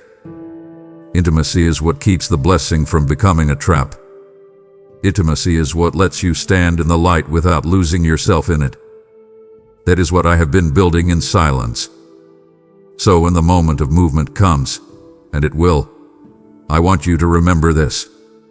Do not step into it as someone who was overlooked and finally gets a turn. Step into it as someone who was carefully positioned by a father who knew exactly what he was doing. Do not carry the wound of comparison into the next room. Do not bring the ache of why not me into what I am about to release. Let that die here. Let the hidden place heal it. Let my voice settle it. Let my perspective cleanse it. Then when I call you forward, you will not come out desperate. You will come out grounded. You will not come out demanding validation. You will come out carrying peace. You will not come out frantic to prove what the silence meant. You will come out knowing what the silence built. That is different. That is beautiful. That is mature. And because you asked for stronger commands and invitations, let me leave this with clarity. Receive your hidden season as holy. Stop resenting it. Stop apologizing for it. Stop interpreting it through the lens of comparison. Sit with me in it. Ask me to show you the strength being formed. Ask me to show you the motives being purified. Ask me to show you the hunger being healed. Ask me to show you the roots going deeper. Then wait in peace, not in self-pity. Wait in expectation, not in envy. Wait in trust, not in inner accusation. Your silence is not empty. Your hiddenness is not punishment. Your quiet season is not proof that you are forgotten. You are not being overlooked, my child. You are being positioned in silence. And when I bring you forward, what was built in secret will hold you in the open. My child, stay very close now, because this is where your emotions can mislead you if you are not anchored in me. You can feel it, can't you? That strange intensity in the air. That inner sensation that something is near. That a shift is close. That time feels weightier than usual. That the next step carries more consequence than ordinary days. You feel the countdown. You feel the narrowing. You feel the urgency. And because you feel it, part of you is tempted to panic. That is exactly why I am speaking now. Do not confuse the pressure of the countdown with the voice of panic. They are not the same thing. Urgency can be holy. Panic is not. The divine moment can carry weight without carrying chaos. A real turning point can feel serious without requiring fear. A true invitation from me can ask for quick obedience without demanding frantic emotion. You must learn that difference now, because if you misread the atmosphere, you will respond from the wrong place. You will think intensity means anxiety. You will think movement means rush. You will think a closing window means emotional collapse. But my child, I do not lead you through panic. I lead you through peace, even when the moment is time-sensitive. I lead you through clarity, even when the door will not remain open forever. I lead you through steady conviction, even when the decision matters deeply. That is how you will know it is me. I may call you quickly, but I will not scramble your spirit. I may tell you, now, but I will not flood you with confusion. I may press on your heart with holy urgency, but I will not turn your inner world into a storm and then ask you to call that my guidance. That is not my way. Panic is loud, but it is shallow. Panic pushes without wisdom. Panic demands immediate movement but gives no peace with it. Panic narrows your sight until all you can feel is pressure. Panic makes you forget what I already told you. Panic makes you distrust the very preparation I have been doing in you. Panic makes you reach for control, noise, explanation, or overreaction. Panic makes you feel as though if you do not solve everything in the next 5 minutes, the whole future will collapse. That is not truth. That is fear wearing urgency's clothes. I need you to discern that clearly. Because yes, this title over your life right now may feel like 2 minutes left. Yes, there is a real sense that you are in the final stretch. Yes, there are windows, timings, moments, and divine intersections that matter. But even in a countdown, I remain God.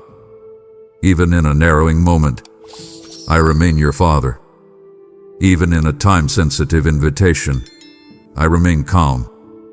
So you must not let the emotional pressure of the countdown drag you into panic. You must not let your nervous system become your prophet. You must not let adrenaline become your guide. Come closer and hear me plainly. If you feel rushed but disconnected from peace, pause. If you feel urgency but lose clarity, pause.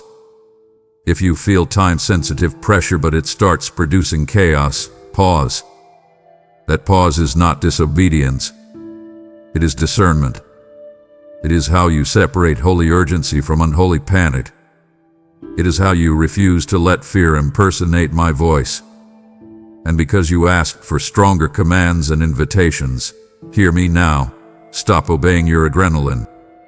Stop making decisions from the center of your emotional spike. Stop letting the intensity in your body define the meaning of the moment.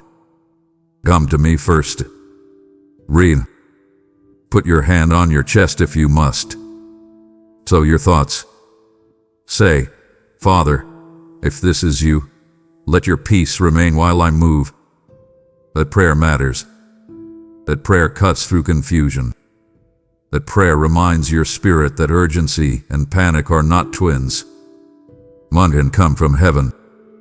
The other does not. Learn the difference. Practice it now. Let the countdown draw you closer to me, not deeper into fear.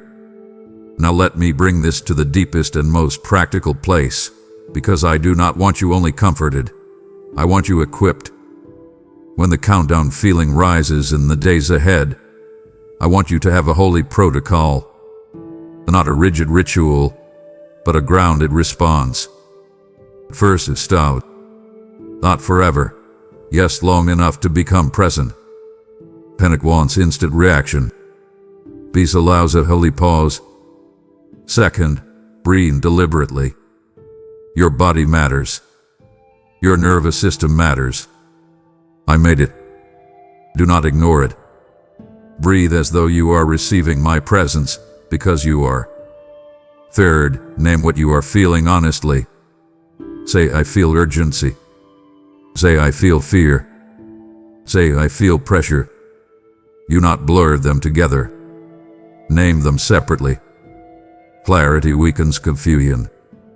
Fourth, ask me a direct question. Father, what is the next faithful step? Not the whole outcome, just the next step. That question will save you from spiraling. Panic wants the whole map. Faith only needs the next lighted stone. Fifth, away the next faithful step in peace. Not the dramatic step. Not the step that proves the most. Not the step that makes you feel the most in control. The faithful one. Sometimes it will be a call. Sometimes it will be silence. Sometimes it will be rest. Sometimes it will be immediate action. Sometimes it will be waiting 1 more hour instead of forcing the door. You will know the difference more clearly if you practice this. And because you asked for stronger commands and invitations, let me leave this with the kind of firmness your spirit can hold onto. When the countdown starts, come to me, not to panic. When the pressure rises, do not worship the pressure. When the clock in your mind gets loud, do not let it become your master. I am still the Lord of the moment. I am still the Lord of time. I am still the Lord of your future. I'm still the one who opens and closes what needs opening and closing. Do not let the intensity of the atmosphere make you forget who is governing the room. Stay close. Stay clear. Stay calm. Stay obedient. Refuse to let fear steal the very moment that was meant to reveal my faithfulness. If you need to, say it out loud. I reject panic. I receive peace. I will not confuse urgency with fear. Say, the countdown belongs to God too. Say, I can move quickly without moving anxiously. Those are not empty words. They are ways of retraining your agreement. They are ways of pulling your soul back under truth. And my child, hear me.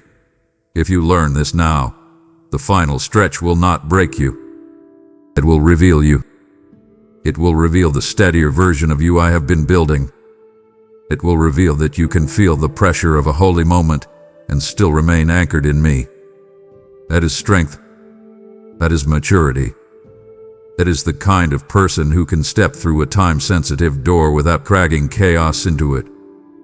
So remember this deeply. Do not confuse the pressure of the countdown with the voice of panic. One is a signal that something matters. The other is a trap that tries to make you mishandle it. Choose wisely. Choose peace. Choose me. My child, come closer and listen with your whole heart now, because this is where many people lose in arrival what they protected in waiting. The blessing is near. Yes, it is. The shift is near. The opening is near. The answer is near. The movement you have been sensing is not imagination. The stirring is real. The timing and timing. The atmosphere is changing. But hear me with clarity and tenderness. The blessing is near, but your attention must stay on me. Not on the blessing. Not on the timeline. Not on the open door itself. Not on the reactions of people around you. Not on the fear of losing it. Not on the excitement of finally seeing something move. Me. Keep your eyes on me. Keep your spirit with me. Keep your inner gaze anchored in me. This matters more than you realize, because there is a subtle danger in the final stretch.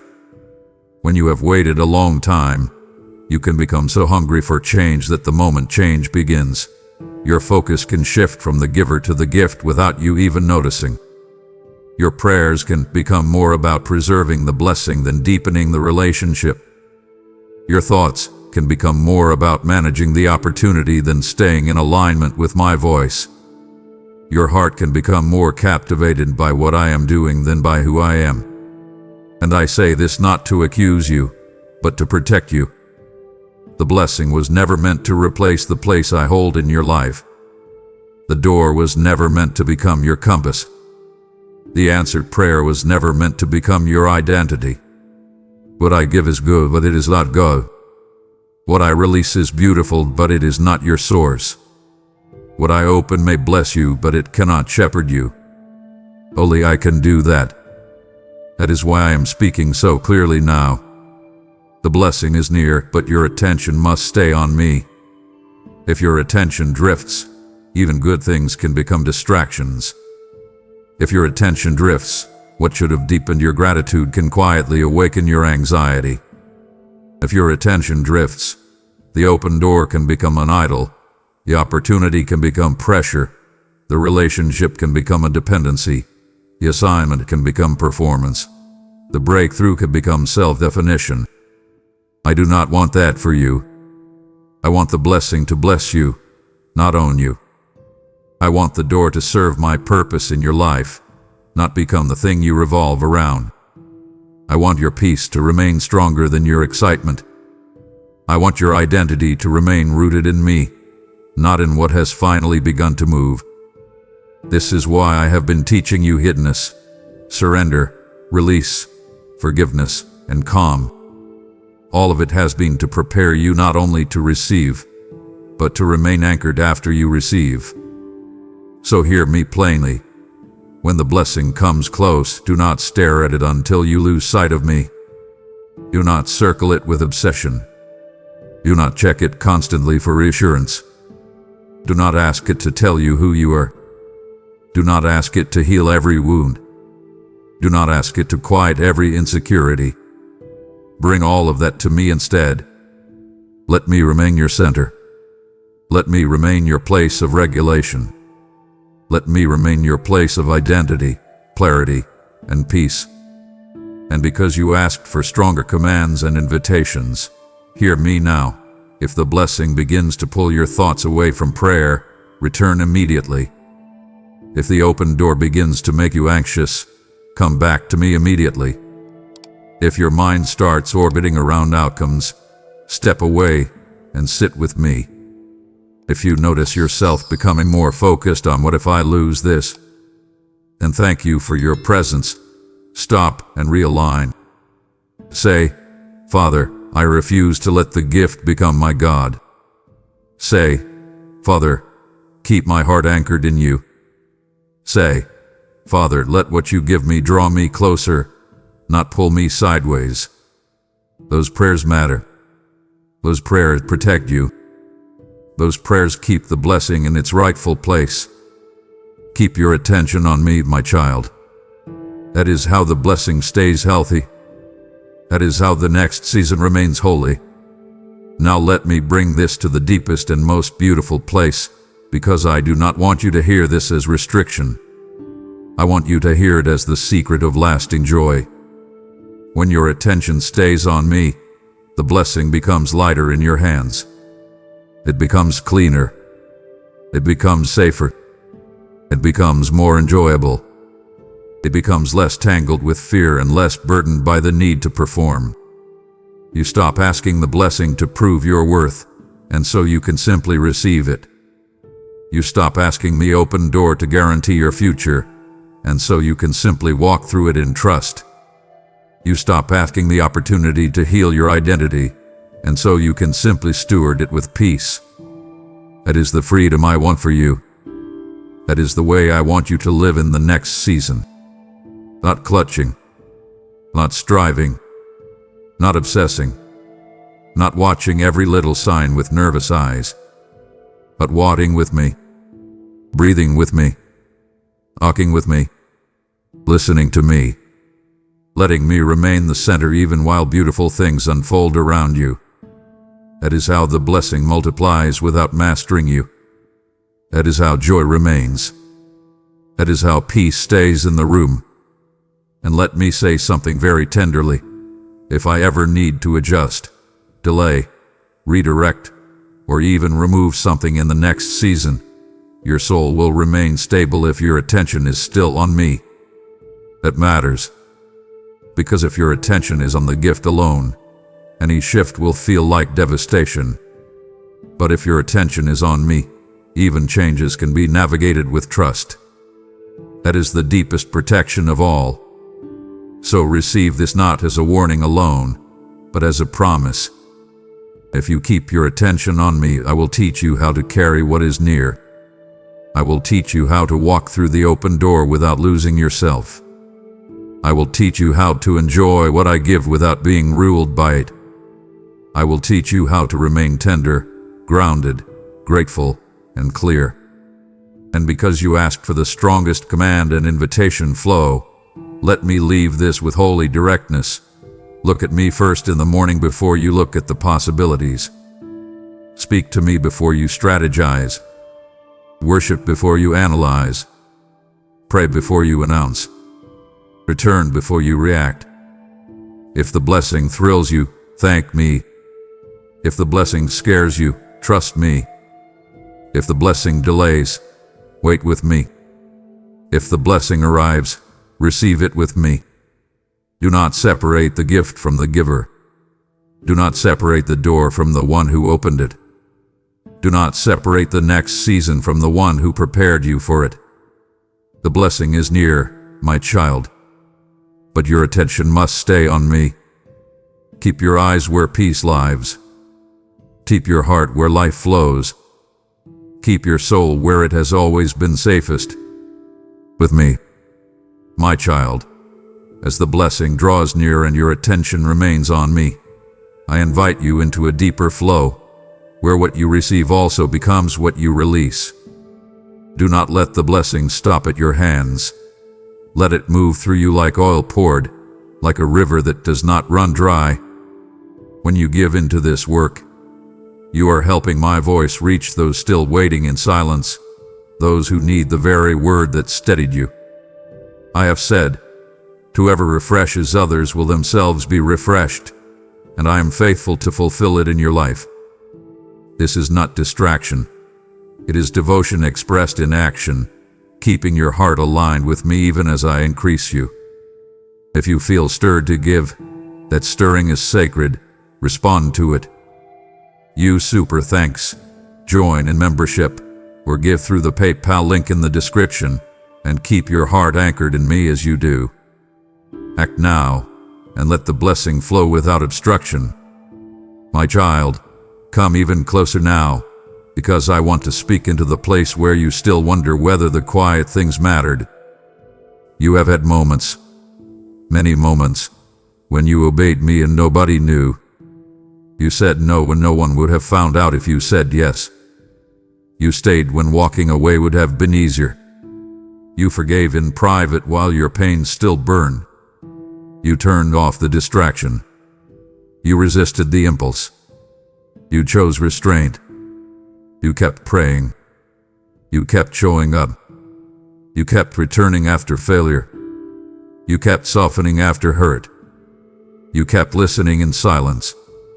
You kept believing when there was no applause, no visible movement, no public evidence that anything was changing. Those moments have felt small to you at times. Some of them seemed almost invisible. Some of them felt so ordinary that you wondered whether they really counted. Some of them happened in tears. Some of them happened in weakness. Some of them happened when you did not feel noble, strong, or spiritual at all. But hear me now, and let this settle deeply in you. What happens next will not be random. It will be the reward of hidden obedience. I need you to understand that because your mind has sometimes been tempted to see breakthrough as sudden, doors as accidental, favor as arbitrary, or timing as mysterious in a way that disconnects it from the years of hidden formation. But I do not work that way with you. What is about to unfold is not detached from what you have lived through. It is not disconnected from the unseen yeses. It is not related to the moments you thought no one noticed. The visible shift that is coming is not a random surprise. It is a harvest. It is a response. It is a fruit-bearing season connected to roots that were formed underground. You have whispered yeses in the dark that are now echoing in the light. You have planted seeds with trembling hands that are now nearing bloom. You have built an altar in hidden places, and now fire is coming to it. That is what this is. I want you to see it rightly so that when the door opens, you do not call it luck. When the answer comes, do not call it coincidence. When the path clears, do not call it finally things just happened. No, my child. It is deeper than that. It is sacred. It is the reward of hidden obedience. Every time you chose truth over comfort, something was being built. Every time you chose surrender over control, something was being aligned. Every time you chose prayer over panic, something was being planted. Every time you released what I asked you to release, space was being created. Every time you refused to let bitterness harden you, your future was being protected. Every time you returned to me after wandering, your roots deepened. Every time you listened in silence instead of demanding spectacle, your discernment sharpened. Nothing was wasted. Nothing was lost. Nothing evaporated into the air. I stored it.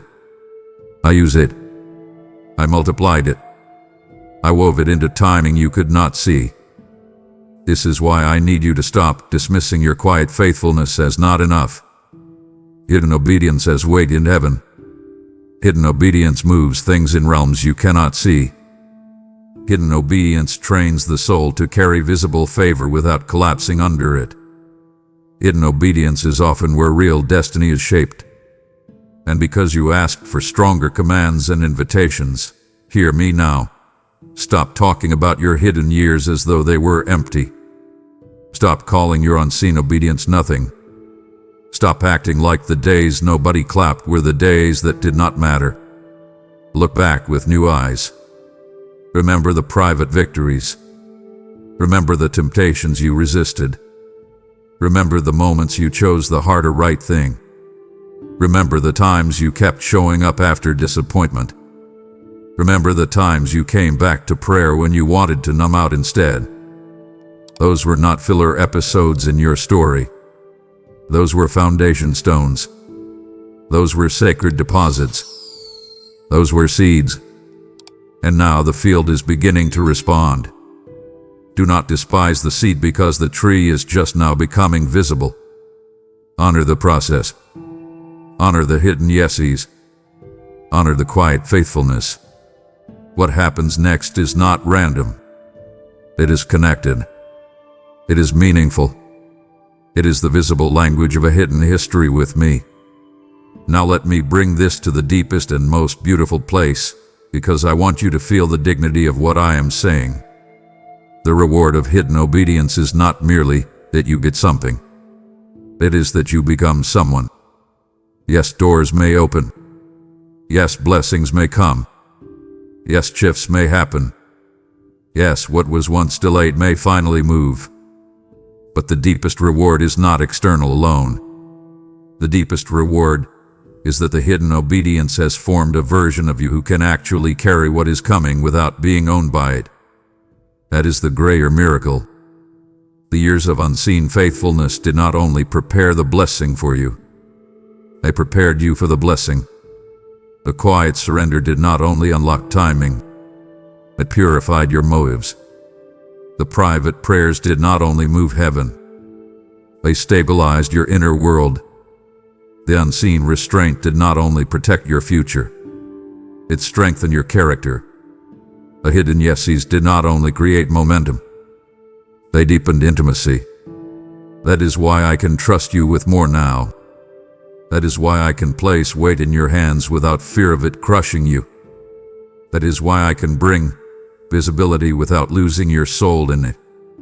This is what hidden obedience does. It makes the visible safe. And I need you to hear this with joy, not just seriousness. Heaven has not been indifferent to your quiet faithfulness. Heaven has been recording it. Heaven has been responding to it. Heaven has been aligning around it. The prayers you whispered in the dark were not weak because they were quiet. They were precious. The tears that fell when no one was there were not wasted because they were unseen. They were seed water.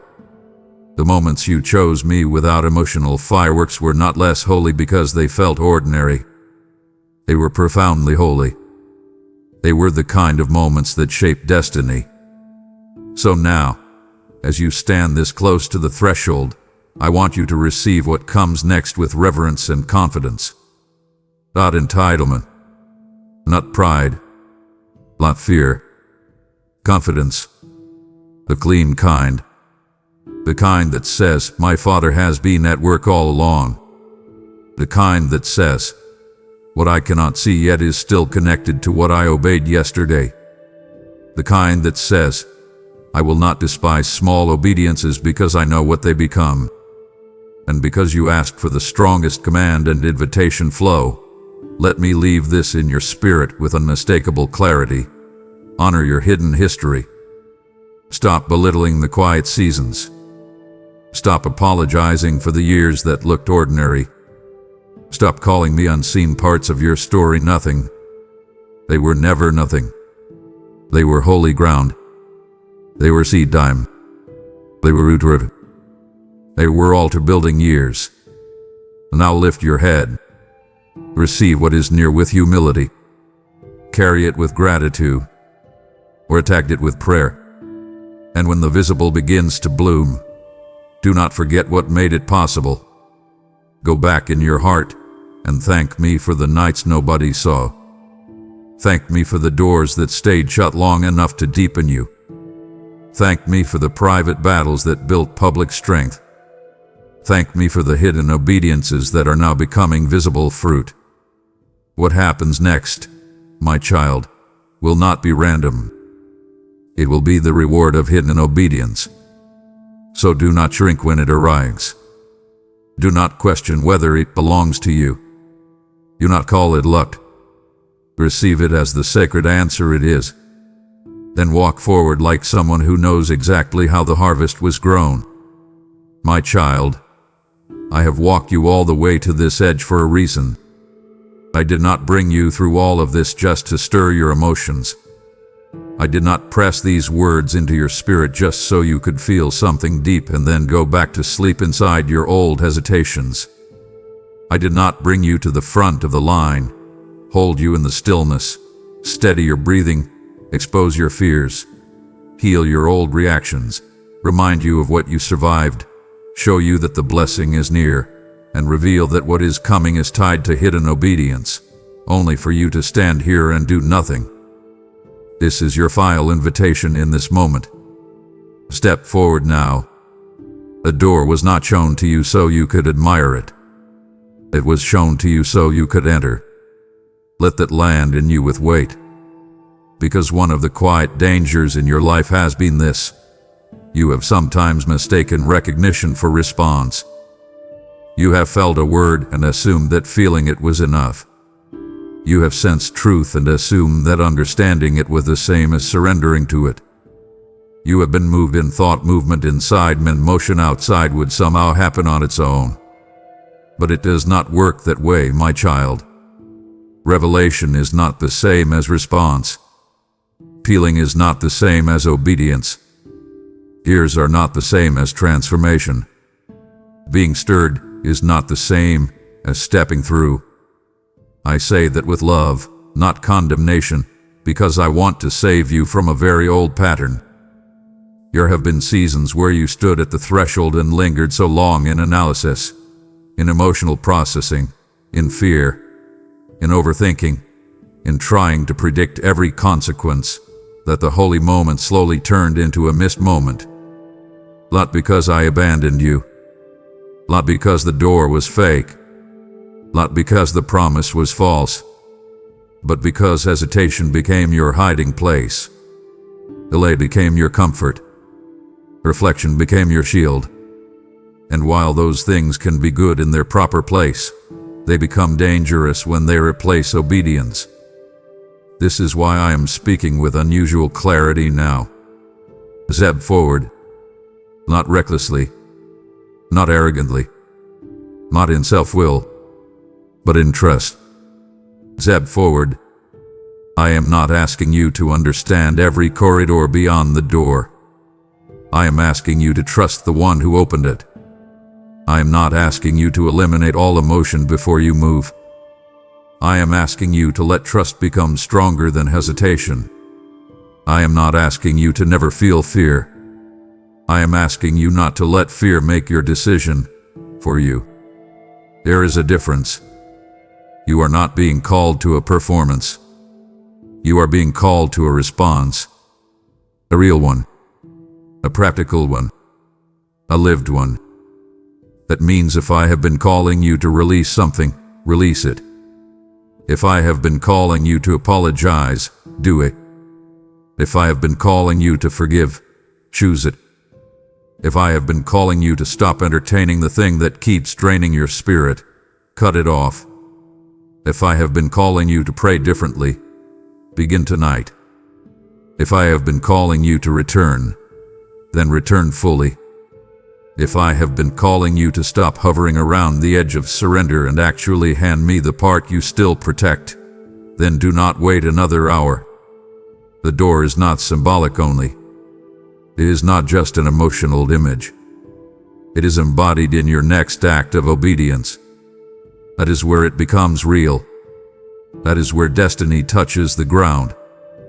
And because you asked for stronger commands and invitations, hear me now with all the force of fatherly love. Stop standing at the threshold describing the door. Stop touching the frame and calling that entry. Stop promising yourself you will move soon. Stop calling delay wisdom when it is really fear in polished clothing. Come in. Enter. Act. Decide. Respond. Say yes where you have been half saying maybe. End what I told you to end. Begin what I told you to begin. Put your hand on the latch and move with me. This is not the moment to admire possibility from a safe distance. This is the moment to cross. Now let me bring this to the deepest and final place, because I want this message point to land like a key turning in a lock inside you. This is not only about one decision today. This is about the version of you that will emerge if you stop making the threshold your permanent address. Some people spend years at doors. They learn how to talk about transition. They learn how to recognize signs. They learn how to describe what God is doing. They become fluent in anticipation, but they never enter. They become experts in standing near change while still remaining loyal to the familiar. I do not want that to be your story anymore. I want you to become someone who enters. Someone who trusts enough to cross. Someone who responds when I speak. Someone who knows how to feel the weight of a holy moment and still move through it. Someone who does not turn every threshold into a museum of overanalysis. Someone who stops calling the edge home. This is the deeper transformation I want for you. I want the threshold mentality to break. I want the chronic hovering to end. I want the part of you that has grown strangely comfortable with almost, nearly, soon, maybe, later, and not yet to lose its authority over your future. Because let me tell you something sacred. You were not created for almost. You were not formed for the hallway. You were not called to spend your life with your hand on the knob, describing what might be behind the door. You were made to enter rooms I prepared for you. You were made to carry peace into new territory. You were made to step into assignments, relationships, healings, restorations, surrenders, and callings that cannot happen while you keep one foot in the old room. There comes a moment when the soul must stop rehearsing and start crossing. This is that kind of moment. So I am asking for your whole heart now. Not your admiration. Not your emotion alone. Not your temporary intensity. Your response. Your embodied yes. Your next faithful act. And because you asked for the strongest command and invitation flow, let me end this the way your spirit needs to hear it. Close the old door behind you. Do not keep reaching back to what I told you to leave. Do not drag the old fear into the new room. Do not bring old patterns into fresh mercy. Enter cleanly. Enter humbly. Enter prayerfully. Enter gratefully. Enter now. If you need to kneel, kneel. If you need to whisper, whisper. If you need to delete, delete. If you need to call, call. If you need to confess, confess. If you need to forgive, forgive.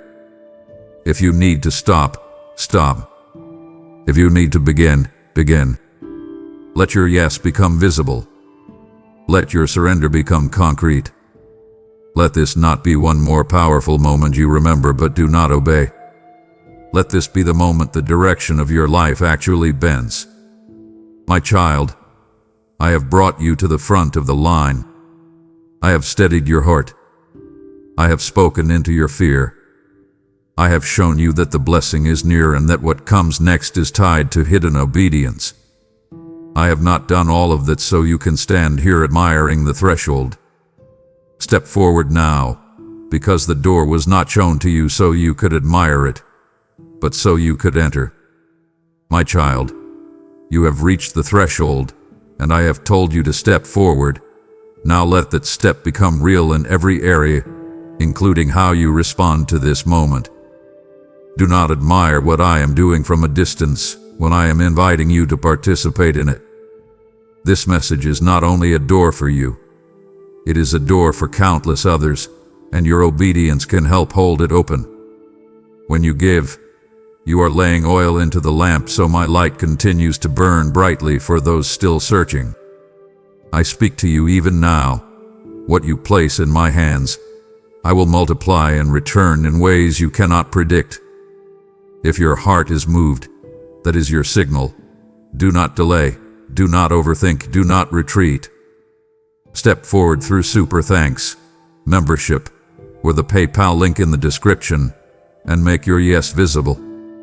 Enter fully, act boldly, and let this moment mark the turning point where you no longer stand at the door. You walk through it with me. And once you have taken that step, allow your heart to settle for a moment. Crossing the threshold is not only about movement, it is about allowing me to meet you on the other side. What you have responded to has already shifted something within you, opening space for my presence to reach deeper. This is where action becomes encounter, where your yes makes room for my voice to speak more personally. So pause and listen closely, because I am not distant from your journey. I am fully aware of everything you carry. My child, listen to me closely today. I am speaking directly to your heart right now.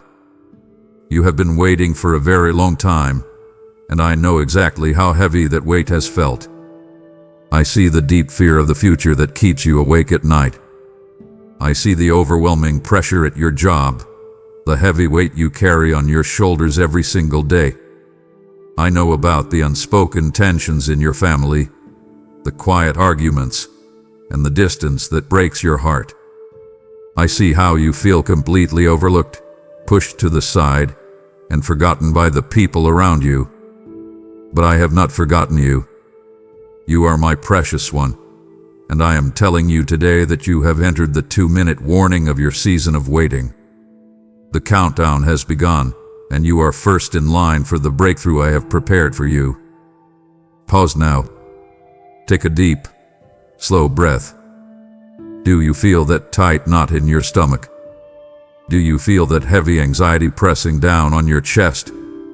That fear does not come from me. Let us undo that knot together right now. Release your grip on the worries of tomorrow and let my peace wash over you. Imagine the heavy, quiet pause just before a massive storm breaks. The wind stops, the air grows still, and you can feel the electricity in the sky.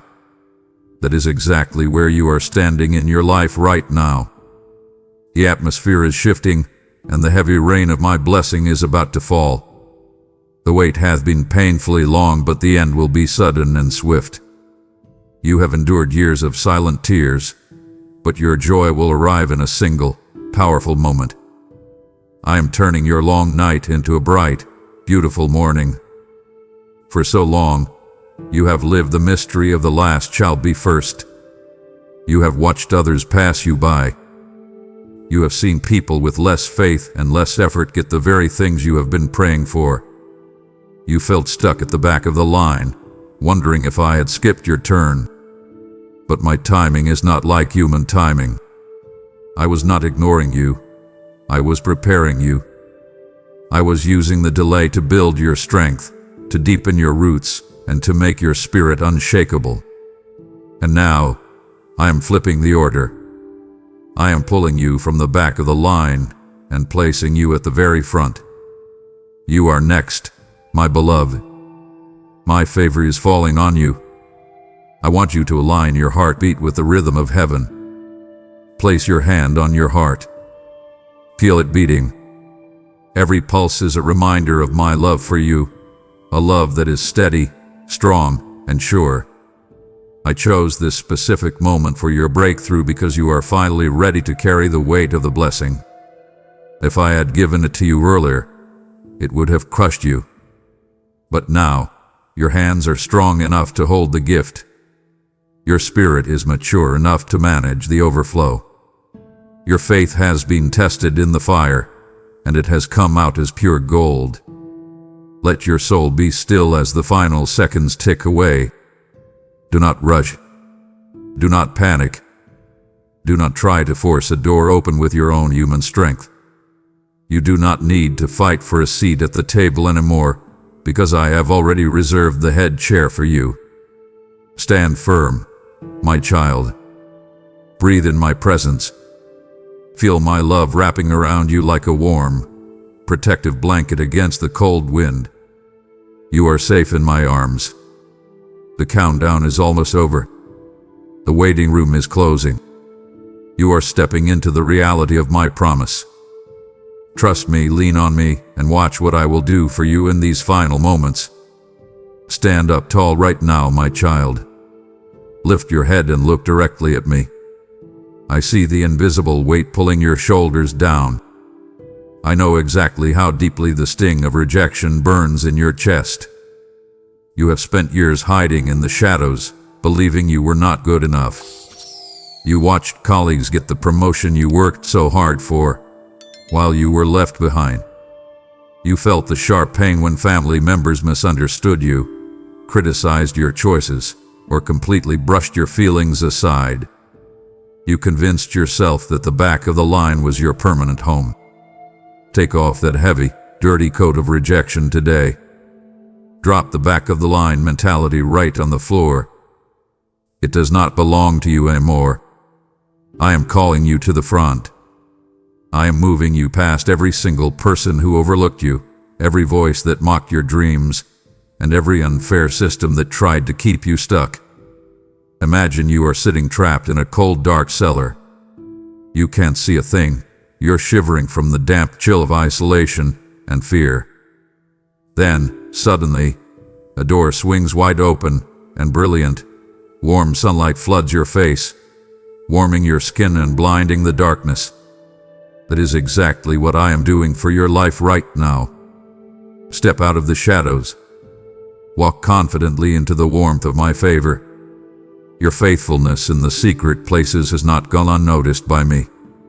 I saw you praying when no one else was looking.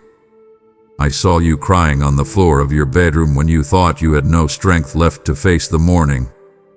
I saw you giving your absolute best at the job, even when your boss took the credit for your hard work. You thought those quiet moments of suffering were wasted, but they were the very seeds of your upcoming promotion. Now, I am rewarding you publicly for what you endured privately. Do not shrink back in fear. Do not let the voice of doubt whisper that you do not belong here. You belong at the very front because I have placed you there. Claim your seat at the table I have carefully prepared for you. Look at the magnificent feast of blessings spread out before you. Here is deep peace for your anxious, racing mind. Here is solid provision for your empty bank account and your mounting bills. Here is overflowing joy to replace your long, heavy sorrow. I am inviting you to sit down and rest. Stop trying to earn a place that I have already given you as a free gift. The days of begging for scraps of attention, validation, and love are over. Look into the faces of those who doubted you. You do not need to prove anything to them. My blessing on your life will do all the talking. The endless arguments and unspoken tensions in your family will fade away when they see the undeniable peace resting upon you. You have been the peacemaker, the one absorbing the anger and the tension, and now I am giving you a harvest of true harmony. Accept this honor. Do not apologize for the grace I am pouring over your head. You are a child of the Most High King. Square your shoulders. Breathe in the confidence of my spirit. Prepare your heart to receive the honor I am placing on your life. The line has shifted. The order has changed, and you are exactly where I want you to be. You are first, my beloved. Brace yourself for the rapid change that is coming to your reality. I am a God of careful process, yes, but I am also the God of the sudden breakthrough. Read my word and see how the Holy Spirit fell suddenly in the book of Acts. See how thick iron prison doors swung open in a fraction of a second. That same sudden, explosive power is rushing into your life right now. I know you are exhausted from the slow, agonizing crawl through your daily struggles. You feel like you have been pushing a massive, heavy boulder up a steep hill for years, slipping back 2 steps for every 1 step forward. Stop pushing. Take your hands off the boulder. Step back and watch what I will do in the blink of an eye. One single moment of my grace can completely erase years of pain, mountains of debt, and oceans of sorrow. Do you understand the sheer velocity of my divine restoration? Human logic tells you that it takes 10 years to rebuild a life that was broken in a day. The world tells you that your financial recovery and your emotional healing will be a slow, painful climb.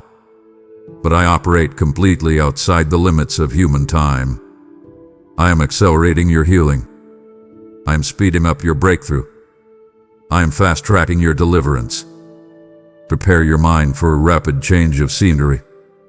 The heavy gray clouds of anxiety that have hovered over your house, suffocating your joy, are breaking apart right now.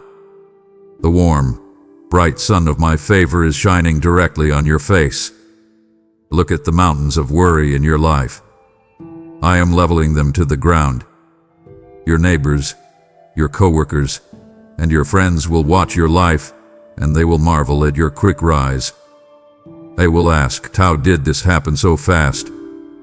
How did you go from the bottom to the top overnight? And you will smile, point to the heavens, and tell them about my sudden grace. You will be a walking, breathing testimony of my supernatural speed. Do you remember the sleepless nights worrying about your job security and your family's future? Suddenly, new doors of opportunity will fling wide open. The physical exhaustion and the mental fog that have plagued your body will suddenly lift, replaced by a surge of vibrant, divine energy. I am injecting fresh life into your weary bones. Trust the hand that moves faster than your eyes can see. When the breakthrough happens, do not let panic trick you into thinking it is too good to be true. Do not sabotage your own success out of a lifelong habit of expecting the worst. I command you to drop your fear of the future right now. The suddenness of my blessing will shock you, but it is real, and it is permanent. I am turning the page of your life so quickly that the wind will catch your breath. Get ready to run. Get ready to soar high above the storm. The long, drawn-out days of just barely surviving are finished. The season of sudden, overwhelming abundance is here. Open your hands wide. Catch the blessings that are falling like heavy rain upon your dry ground. Receive the double portion I have reserved especially for you. I am placing the sacred anointing of the firstborn upon your life today. In my kingdom, the firstborn receives a double share of the inheritance, a double measure of authority, and a double portion of blessing. I am not just giving you enough to barely survive the week. I am giving you more than enough, an overflow that will spill into the laps of your children and your children's children. But listen to me carefully. With this great blessing comes a great and beautiful responsibility. You are the pioneer for your family's destiny. You are the one I have chosen to break the thick, heavy chains of generational delay, sickness, and poverty. Look back at the history of your bloodline. You have seen the painful patterns of failure, the cycles of addiction, the quiet, heavy despair that passed from your grandparents to your parents, and then tried to attach itself to your own mind.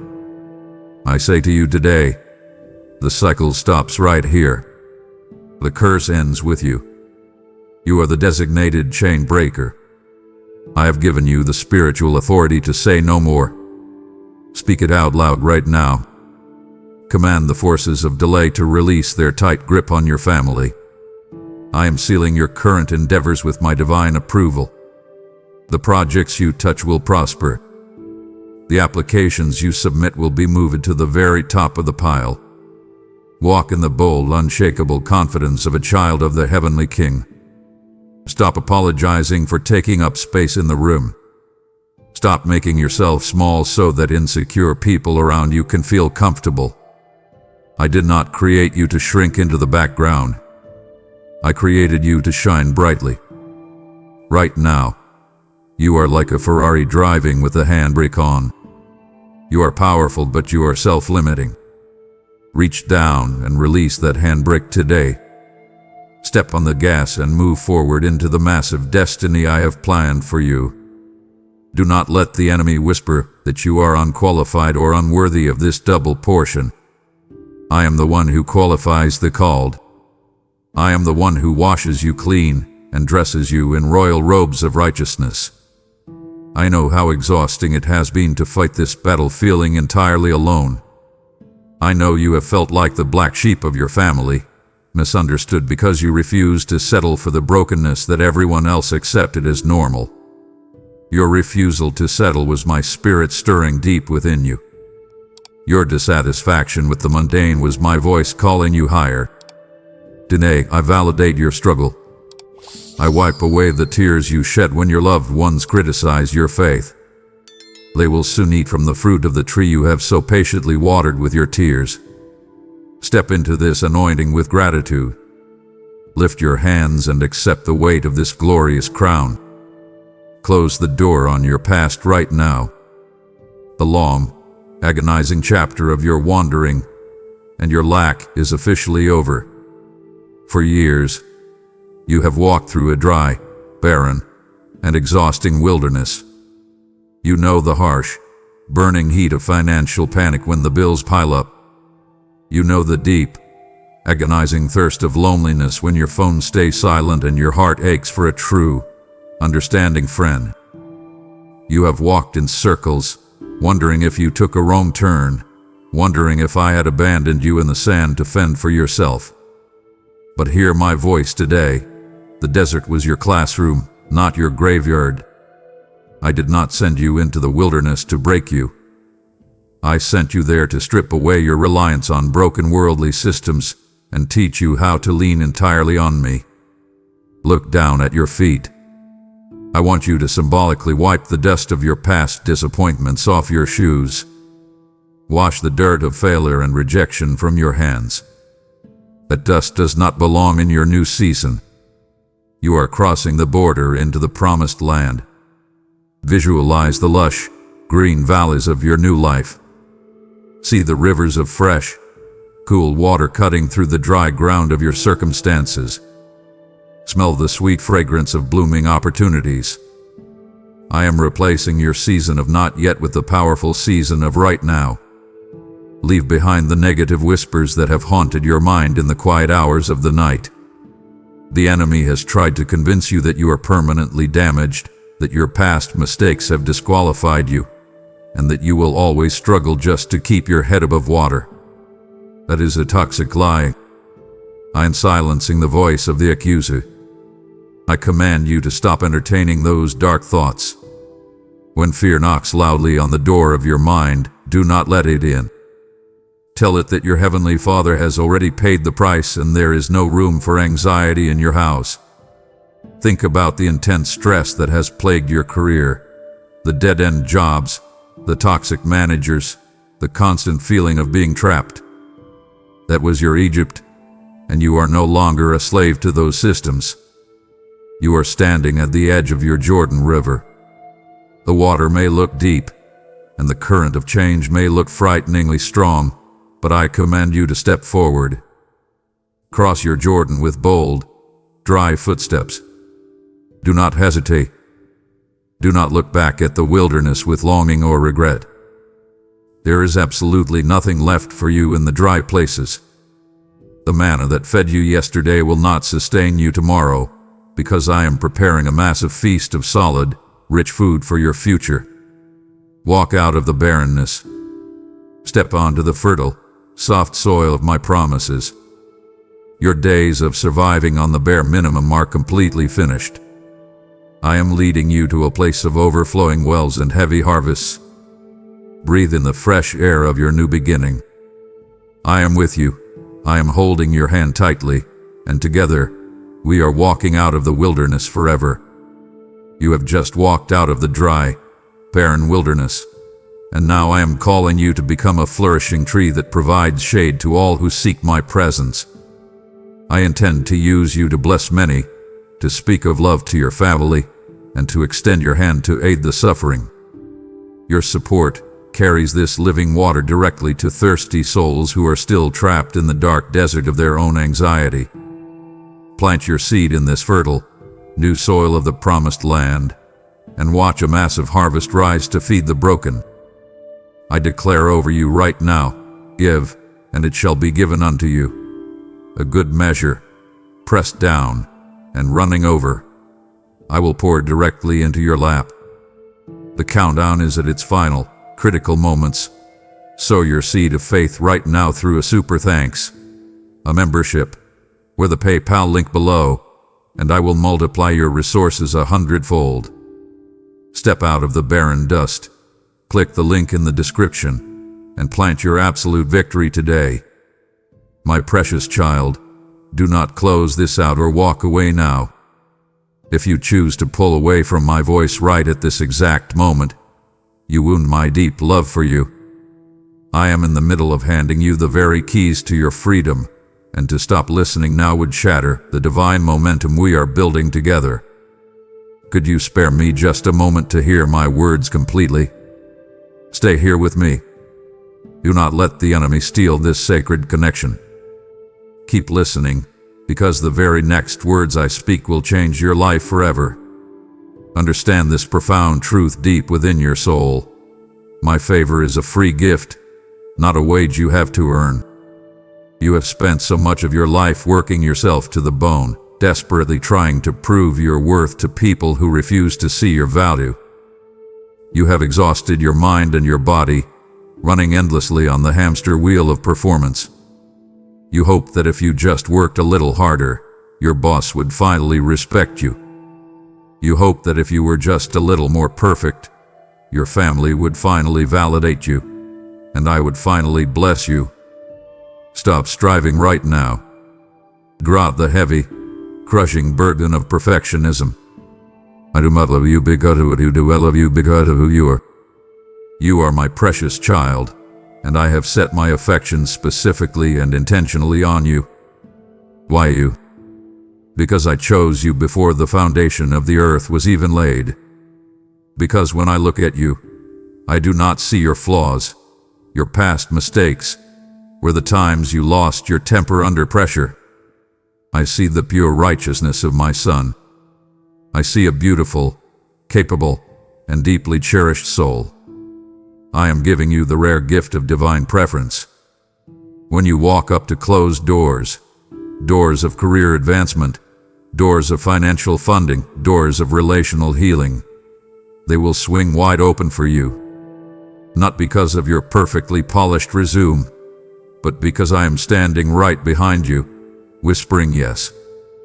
And when the creator of the universe says yes, no human being on earth, no demon in hell, and no unfair corporate system can ever say no. Respond to this incredible grace with a heart of pure, authentic worship. I do not want your stiff religious rituals. I want your real, raw relationship. Talk to me naturally throughout your day. Tell me about the pressure you face at your job. Tell me about the silent fears you harbor for your children's future. Let me carry those heavy bags for you. I want you to look in the mirror every single morning and see yourself exactly the way I see you. You are not a failure. You are not a disappointment. You are a masterpiece, intricately designed and deeply loved. The profound beauty of being selected by me is that you no longer have to compete with anyone else. You can genuinely celebrate the success of your peers because you know with absolute certainty that your portion is secured. You do not have to fight for scraps under the table when you are an honored, seated guest at my banquet. Embrace this divine preference. Let it melt away the harsh, critical voice inside your head that constantly tells you that you are not doing enough. When the world tries to tell you that you are average, remind them that you are handpicked by Almighty God. You are stepping into a season where my favor will surround you like a thick, impenetrable shield. Rest in the absolute certainty that you are preferred, you are chosen, and you are unconditionally loved by me. Quiet your mind right now, my child. I command the loud, swirling tumult around you to completely cease. You are standing in the most crucial moment of your journey, and this is the time for profound spiritual stillness. Think about the heavy, electric silence that falls over the earth just before a massive clap of thunder shakes the ground. The wind dies down, the birds stop singing, and the air grows completely still. That is the exact spiritual atmosphere of your life in these final 2 minutes. The miracle is hovering right above you, ready to break open. But before the shout of victory leaves your lips, I need you to embrace this sacred silence. I know how loud the world has been lately. I hear the constant, exhausting noise of your mocking coworkers, the subtle, passive-aggressive comments from your relatives at family dinners, and the terrifying, blaring alarms of your own internal anxiety. They constantly ask you when your life is going to get better. They look at your struggles and they judge you. Tune out their noise completely. Their words hold no power over your destiny. Guard your words very carefully as the promise nears your doorstep. Do not speak defeat into the atmosphere when confusion clouds your mind. When you feel the intense pressure of your job pushing you to the breaking point, do not open your mouth and declare that you are going to fail. Do not let the enemy trick you into cursing your own future right before the blessing arrives. Instead, let your words be few, and let them be filled with absolute faith. Close your eyes right now. Do you hear it? It is my whisper in the silence, calling you to step forward. I am inviting you to deepen your intimacy with me in these final seconds of the countdown. When you go to your room and kneel by your bed to talk to me in prayer, I am right there with you. I am not distant. I am not distracted by the vastness of the universe. I am sitting quietly in the room with you, listening to the heavy beating of your heart. Find your ultimate strength in this spiritual stillness. When you do not know what to say, simply sit in my presence and let my love wrap tightly around your exhausted soul. The world tells you that you have to hustle, shout, and fight to get noticed. The world tells you that the loudest person in the room wins the prize. But my kingdom operates on a completely different frequency. Your quiet, steadfast trust is the loudest shout of faith you could ever make. It echoes through the halls of heaven. Listen very closely. Past the noise of your unpaid bills, past the echoes of your past failures, can you hear the distant rumble? It is the sound of the abundance of rain. The dry spell is completely over, and the time of reaping your massive harvest begins. Do not break the silence with complaining. Do not let the temporary delay push you into panic. Stay anchored. Stay incredibly still. Your long night of weeping is ending, and the shout of your tremendous joy is already forming in your throat. Hand over your deepest regrets to me right now. I know the exact arithmetic of your pain. I see how you look back at your life and calculate the years you feel you have completely wasted. You mourn the years stolen by deep depression, the decades lost to toxic relationships that drained your spirit, and the endless seasons spent in dead-end jobs that paid you less than you were worth. You look at your age and you feel a cold panic, believing that it is simply too late to achieve your biggest dreams. Stop counting the lost days. I am the creator of time, and I am not bound by the calendar on your wall. I am stepping in today to restore what is rightfully yours. I promise to restore every single thing that the locusts of hardship, sickness, and delay have eaten away from your life. Understand the magnificent math of heaven. While the world slowly adds to its wealth penny by penny, I operate through the explosive power of divine multiplication. I do not just give you back what you lost, I multiply it. Because you are positioned first in line, your new status comes with a massive spiritual back pay. All those years you worked tirelessly behind the scenes with zero recognition. I kept a strict, accurate record. Every tear you cried in secret, every time you chose to forgive someone who deeply hurt you, every time you gave your last dollar to someone in need while you were struggling yourself, I saw it all. And now, I am releasing the accumulated interest of your faithfulness directly into your hands. Let me gently heal the deep, aching scars of your long-term waiting. I know the waiting has left you bruised. I know hope deferred has made your heart violently sick. You have built thick defensive walls around your heart because you are terrified of being disappointed one more time. Let those walls crash down today. Do not be afraid to hope again.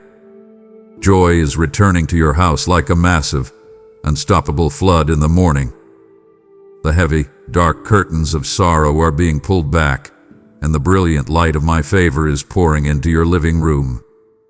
The wealth of the wicked, the resources that have been hoarded by unfair systems and unjust people, are being routed into your hands so that you can fund the dreams I placed in your spirit. You are stepping into a season where one day of my favor will produce more fruit than 10 years of your own exhausting labor. The promotions, the divine connections, and the financial breakthroughs that seemed light years away are suddenly colliding with your present reality. Do not weep for the past anymore. The past is a closed chapter. Look eagerly to the horizon. Your future is so incredibly bright, so heavily saturated with my goodness, that the memory of your stolen years will completely fade away. Accept this total restoration. Open your arms and receive the multiplied blessings I am pouring out upon you today. Watch closely as the thick, iron barriers in your life dissolve completely before your very eyes. You have stood outside locked doors for so long, rattling the handles, begging the people inside to just give you a chance.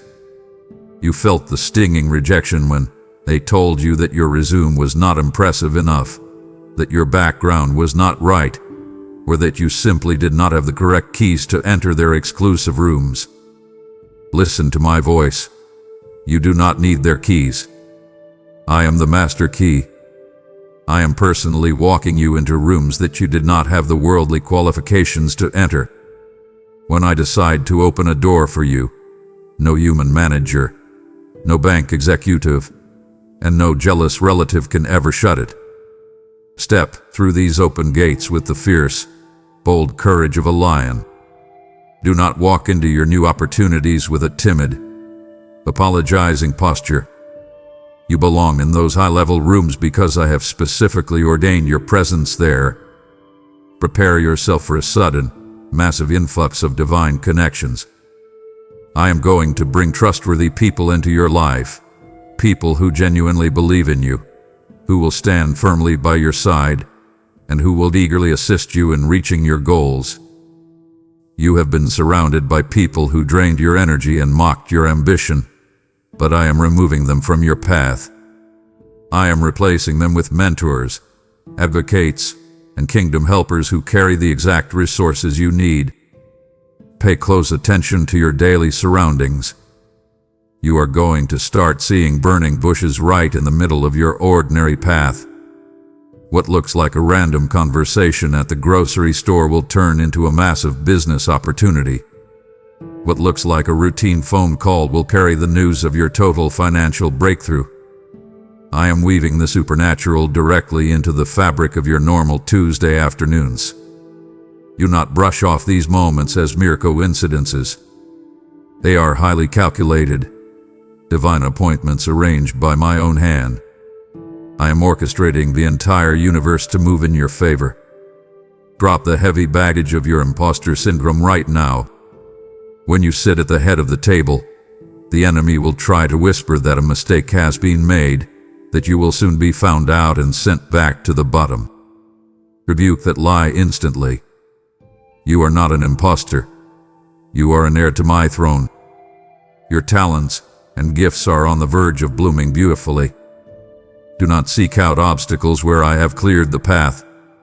Do not let doubt wither your faith just as the gates swing wide. Walk confidently through the doorway of your new career, your new relationships, and your newly mended health.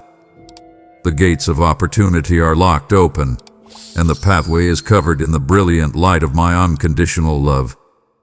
Walk forward and claim your territory. Rise up and use the authority I have placed inside you. We are breaking the heavy, suffocating spirit of delay over your life today. I know the intense frustration of living under the almost curse. You know the feeling all too well. You almost got the house. You almost got the loan approved. Your family almost experienced a breakthrough, but at the very last second, everything violently fell apart. You have lived on the frustrating edge of victory for years, watching the prize get snatched away just as your fingers brushed against it. I am telling you today that the cycle of almost is permanently shattered. I am rebuking the invisible forces that have aggressively held back your answers. A fierce battle is waged in the celestial realm over your destiny, because the adversary desires to see you grovel and does not wish for your triumph. But hear this truth and let it anchor your soul. My mighty legions fight for you in the heavens against the forces of evil. I have released powerful angels of breakthrough carrying the exact keys to your freedom. The intense resistance you have felt recently, the sudden wave of unexpected expenses, the sudden flare-up of arguments in your home, these are not signs that you are failing. They are the absolute proof that you are standing on the very edge of your greatest victory. The enemy always fights the hardest right before the finish line. He is trying to exhaust you so that you will drop your sword and surrender in the final 2 minutes. Do not give him that satisfaction. Declare your total freedom right now.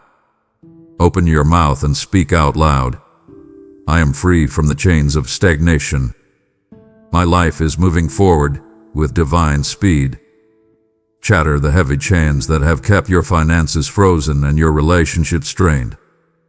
I am introducing a brand new dimension of spiritual speed into your daily reality. What used to take you 12 grueling months to accomplish will suddenly be completed in a single week. The slow, painful crawl through the mud is over. I am putting holy momentum under your feet. Do not let your past experiences dictate your future expectations. Just because you faced 100 closed doors yesterday does not mean you will face one today. The spiritual atmosphere over your house has completely shifted. The heavy, dark clouds of delay have been blown away by the rushing wind of my Holy Spirit. I am the God who makes crooked paths straight and rough places smooth. I am clearing the heavy traffic of opposition out of your way. Step on the accelerator of your faith. Move forward boldly, knowing that the road ahead is wide open, completely clear, and paved with the solid gold of my absolute promises. Your time of waiting is officially, entirely, and forever finished. The heavy chains of delay are completely shattered, and I am releasing a sudden, unstoppable momentum into your hands. Partner with me in this exact moment, for I am looking for willing vessels to carry this fiery breakthrough to the absolute ends of the earth. When you support this mission, you are actively dispatching my angels of deliverance to rescue hearts that are still suffocating under the almost curse. Pour your holy oil onto this blazing fire to spread my word, and I will ensure your own lamp never runs dry.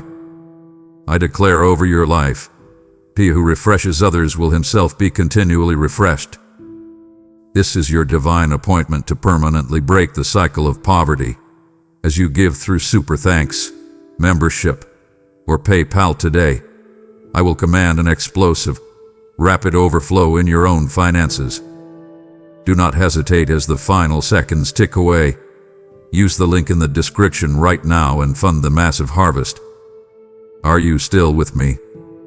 Do not let your attention drift to the empty, misleading distractions of the world. It deeply grieves my heart when you cry out for a massive miracle, but cannot spare a few more minutes to hear how I will deliver it. I am not just speaking empty words. I am actively transferring supernatural power into your weary soul right now. Stay incredibly focused. If you leave now, you are leaving your ultimate victory lying on the table. Keep leaning in, because there is a greater blessing in store for you further down this road. Look at yourself through my eyes right now. Shed the cruel, limiting labels that the world has violently slapped onto your forehead. You have walked through life carrying names that I never gave you. Society labeled you unqualified. Your past mistakes labeled you a failure. Toxic people from your past labeled you unlovable, too emotional, or not enough. You have worn the heavy name forgotten for so long that you started to believe it was your true identity. Take off those filthy, heavy rags right this second. I'm stripping away every single negative word spoken over your life. I am giving you a brand new name today. From this moment forward, your name in heaven and on earth is favored. Embrace the powerful identity of an absolute winner in Christ. When I look at you, I do not see the horrible mistakes you made 10 years ago. I do not see the times you completely lost your temper under crushing pressure. I do not see your failures. I see your breathtaking future. I see the pure, spotless righteousness of my Son covering you completely. You are not defined by the worst moment of your past. You are defined by the greatest victory of my cross. I am giving you a magnificent crown of beauty to replace the bitter ashes of your burnt dreams and ruined plans. Lift your head high and let me place this crown upon you. Wear your new robe of righteousness with absolute dignity. Do not slouch in the presence of those who remember your old struggles. When they try to remind you of who you used to be, gently remind them of who I have transformed you into. You are stepping into a season where your private, tear-soaked struggles will become a powerful, public testimony of my saving grace. The very things that brought you the deepest shame, the bankruptcy, the divorce, the silent battle with deep depression, will become the exact platform I use to elevate you. You will stand before others, radiant and completely cleared of any lingering negativity, and you will tell them how I pulled you out of the deepest, darkest pit. I clothe you in robes of honor not to put down your brothers or sisters, but to show them a living, breathing example of my restorative power. You are my masterpiece, my greatest creation. Let this new identity sink deep into your bones. You are no longer a victim of your circumstances. You are the victorious ruler of your domain. You are no longer the anxious employee terrified of layoffs. You are a deeply valued leader carrying divine wisdom. You are no longer the lonely, rejected soul. You are deeply cherished, entirely known, and fiercely protected by the Creator of the universe. Walk out of your front door today carrying the unshakable weight of this new, glorious identity. Let us talk about the heavy tears you have cried, my child. I have seen every single one of them. You thought those tears were just signs of your weakness, moments where the intense pressure of your job and the silent tension in your family finally broke your resolve. You wiped them away quickly, hoping no one would notice your pain. But I noticed. I collected every tear. I want you to understand that your tears were not wasted water. They were powerful seeds. You were planting seeds in the dark, cold soil of your struggle. You watered the ground of your future when you kept praying for that wayward child, even when nothing changed in their behavior. You watered the ground when you submitted that 100th job application, even after facing 99 brutal rejections. The dry spell is over, and the time of reaping begins. Look out at the field of your life right now. The freezing, barren winter is completely gone. You have endured the law of sowing and reaping in its most painful stage, the silent waiting stage. You know the exhausting physical ache of laboring in a field that seems completely dead. You know the heavy toll of waking up early, working late, and giving your absolute best to a company or a relationship that gave you absolutely nothing in return. I see how deeply weary your soul is. You wanted to quit so many times. You laid in your bed, staring at the ceiling, and whispered that you simply could not go on anymore. But you stayed. You held onto your faith with tired, trembling hands. You persevered until the end, and today I send clouds laden with a special rain. Now, open your hands wide. I am inviting you to eat the sweet, rich fruit of your intense labor. The harvest you are about to step into is not a small, meager crop. It is an overwhelming, massive abundance. The time to gather your rewards is close at hand. Step out and sense the fragrance of a field ripe and ready. You will collect the heavy sheaves of blessing with loud songs of joy. You will see the tangible, physical results of those long midnight prayers you thought went unanswered.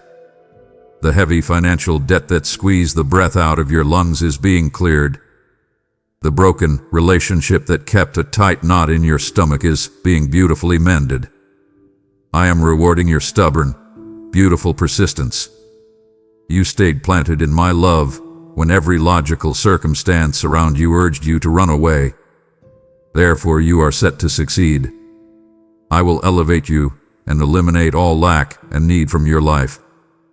Breathe in the sweet smell of your absolute victory. Taste the goodness of the answers you have waited so long to see. Feel the solid reality of my promises finally taking shape in your everyday life. I command you to stop looking at the empty baskets of your past. Look at the overflowing storehouses I am opening for you today.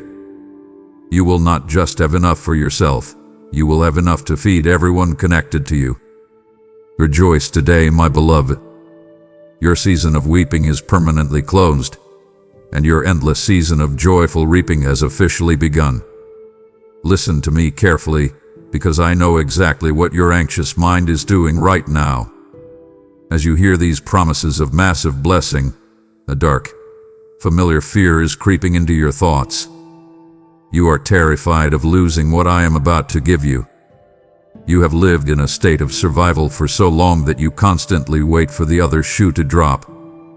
You ask yourself, what if this financial breakthrough is only temporary?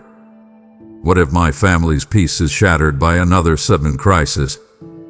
What if the enemy steals this promotion just like he stole the last one?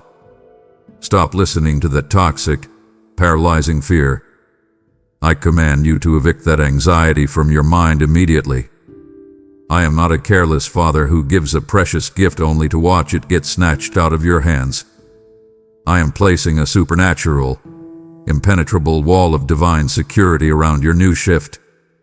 I am watching over you, your family, your home, and your job.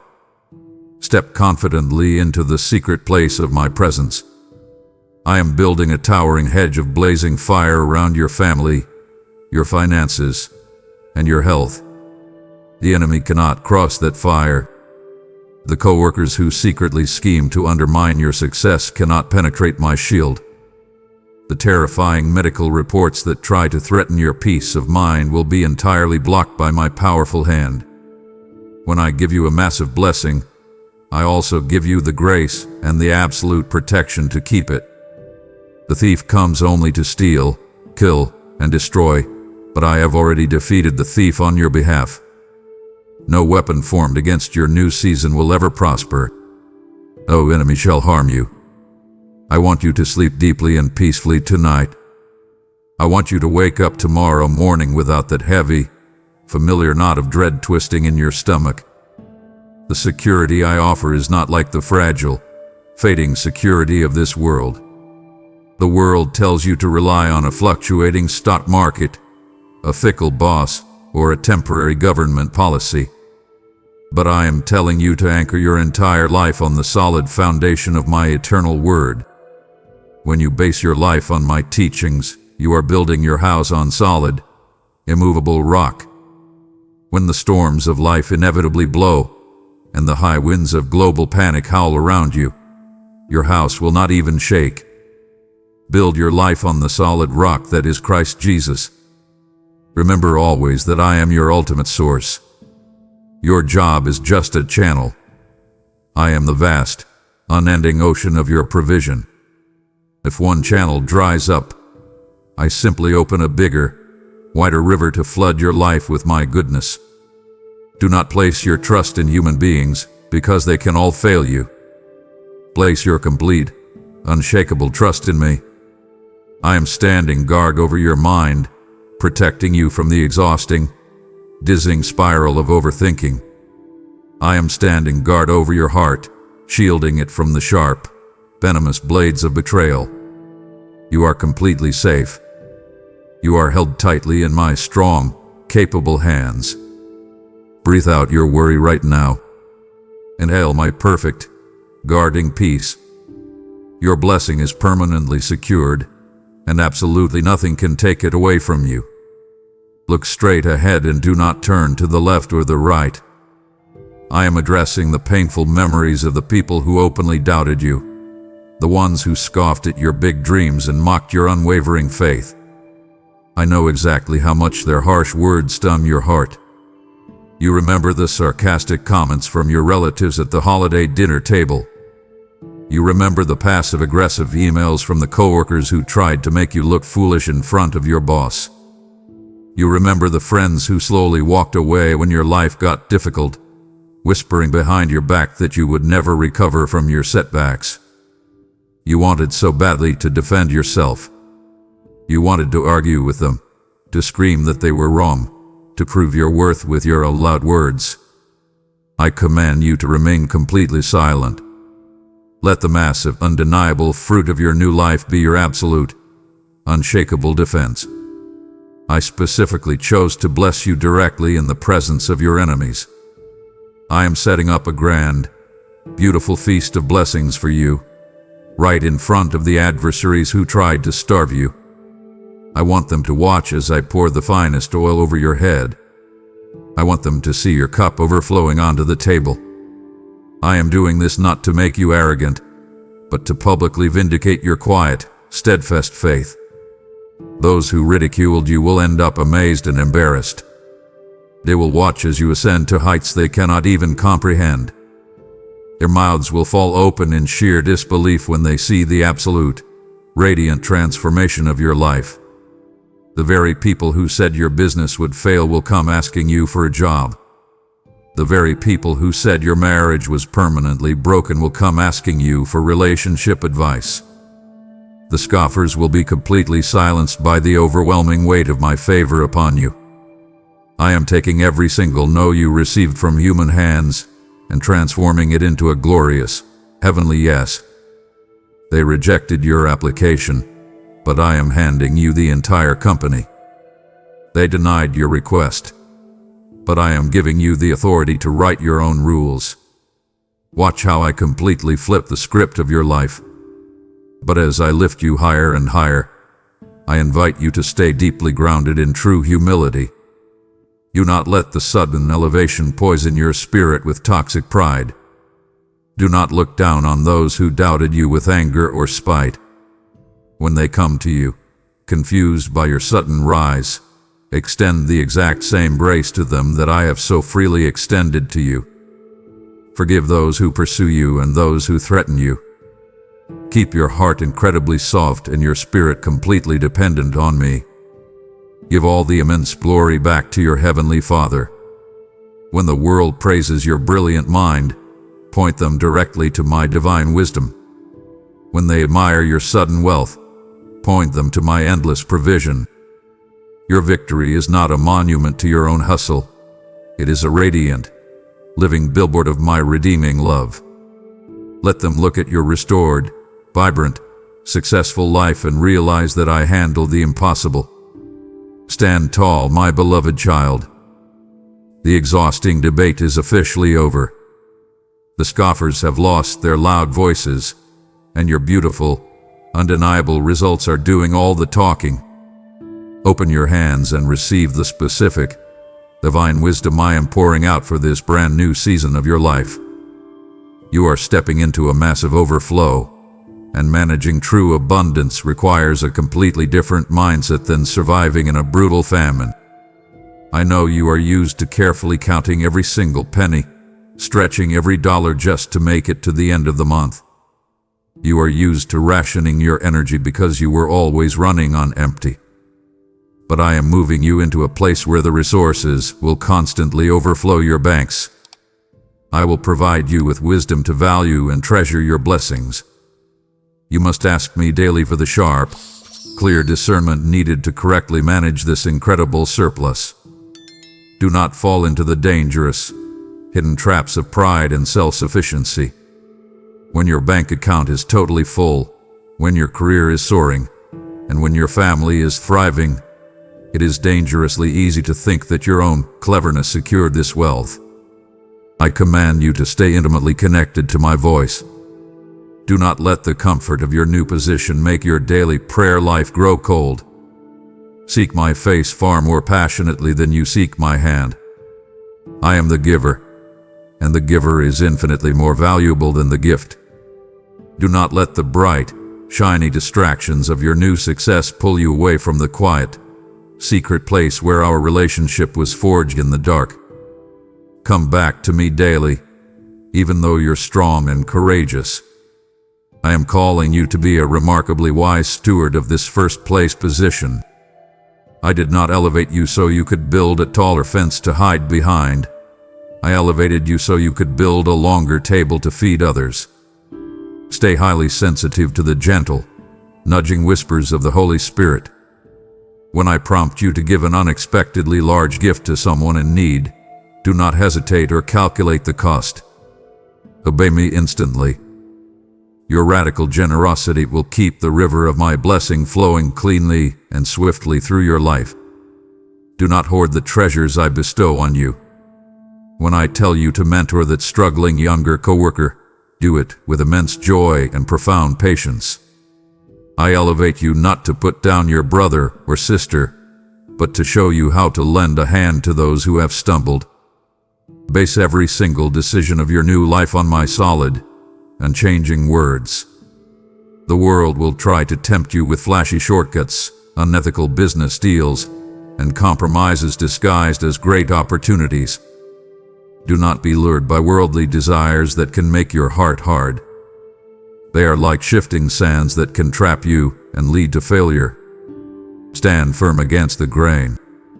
Let your absolute integrity be the hallmark of your leadership. When you build your massive success on the solid rock of my truth, absolutely no economic downturn, no sudden market crash, and no corporate restructuring can ever tear it down. Anchor your life on the solid foundation of Christ. Walk with deep, quiet humility. I am trusting you with the heavy weight of my glory. Carry it well, my child. Listen to my daily instruction, and let my divine wisdom steer every single step of your beautiful new journey. You are stepping into a massive overflow, and the greatest wisdom I can give you is to keep the river of my blessing moving swiftly through your hands. I elevated you to the front of the line so that you could build a longer table to feed my starving children.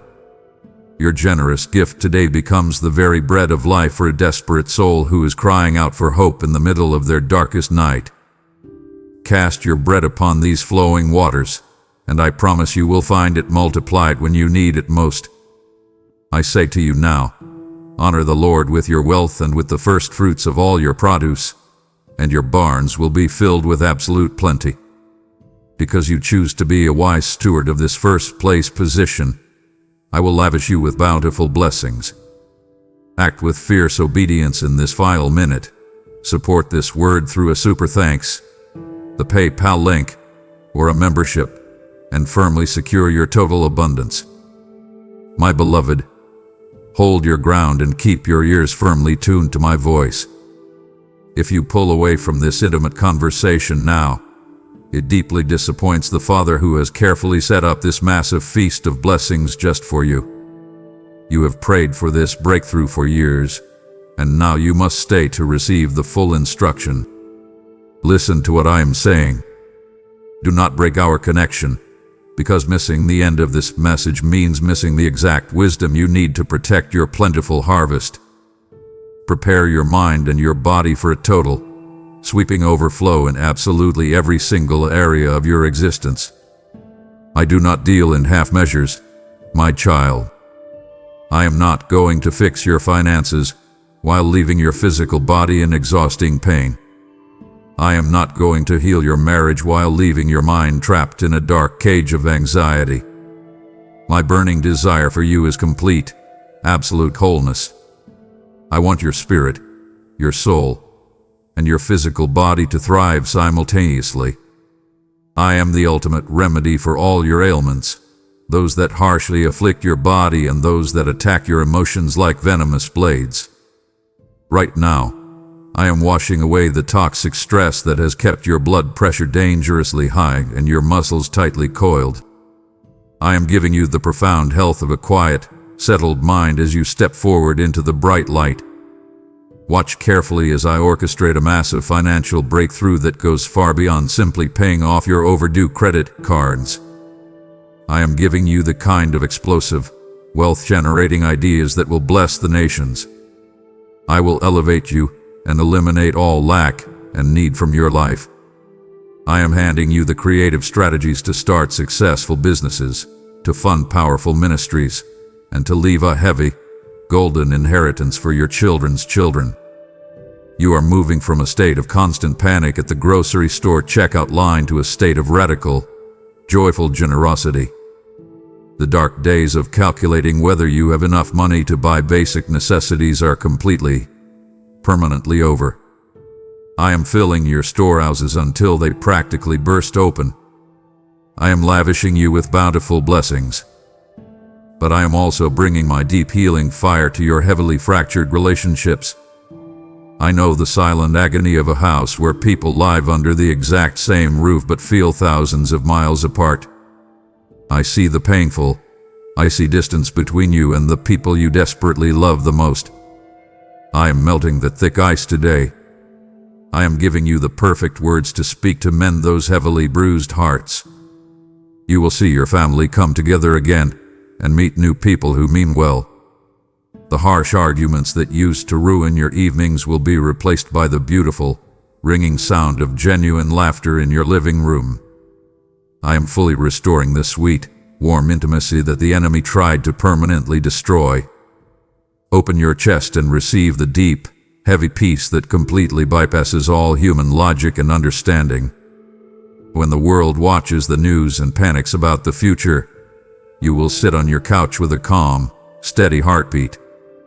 Let my serenity enter your heart, dispelling all fears and doubts. This profound peace is not the absence of external storms.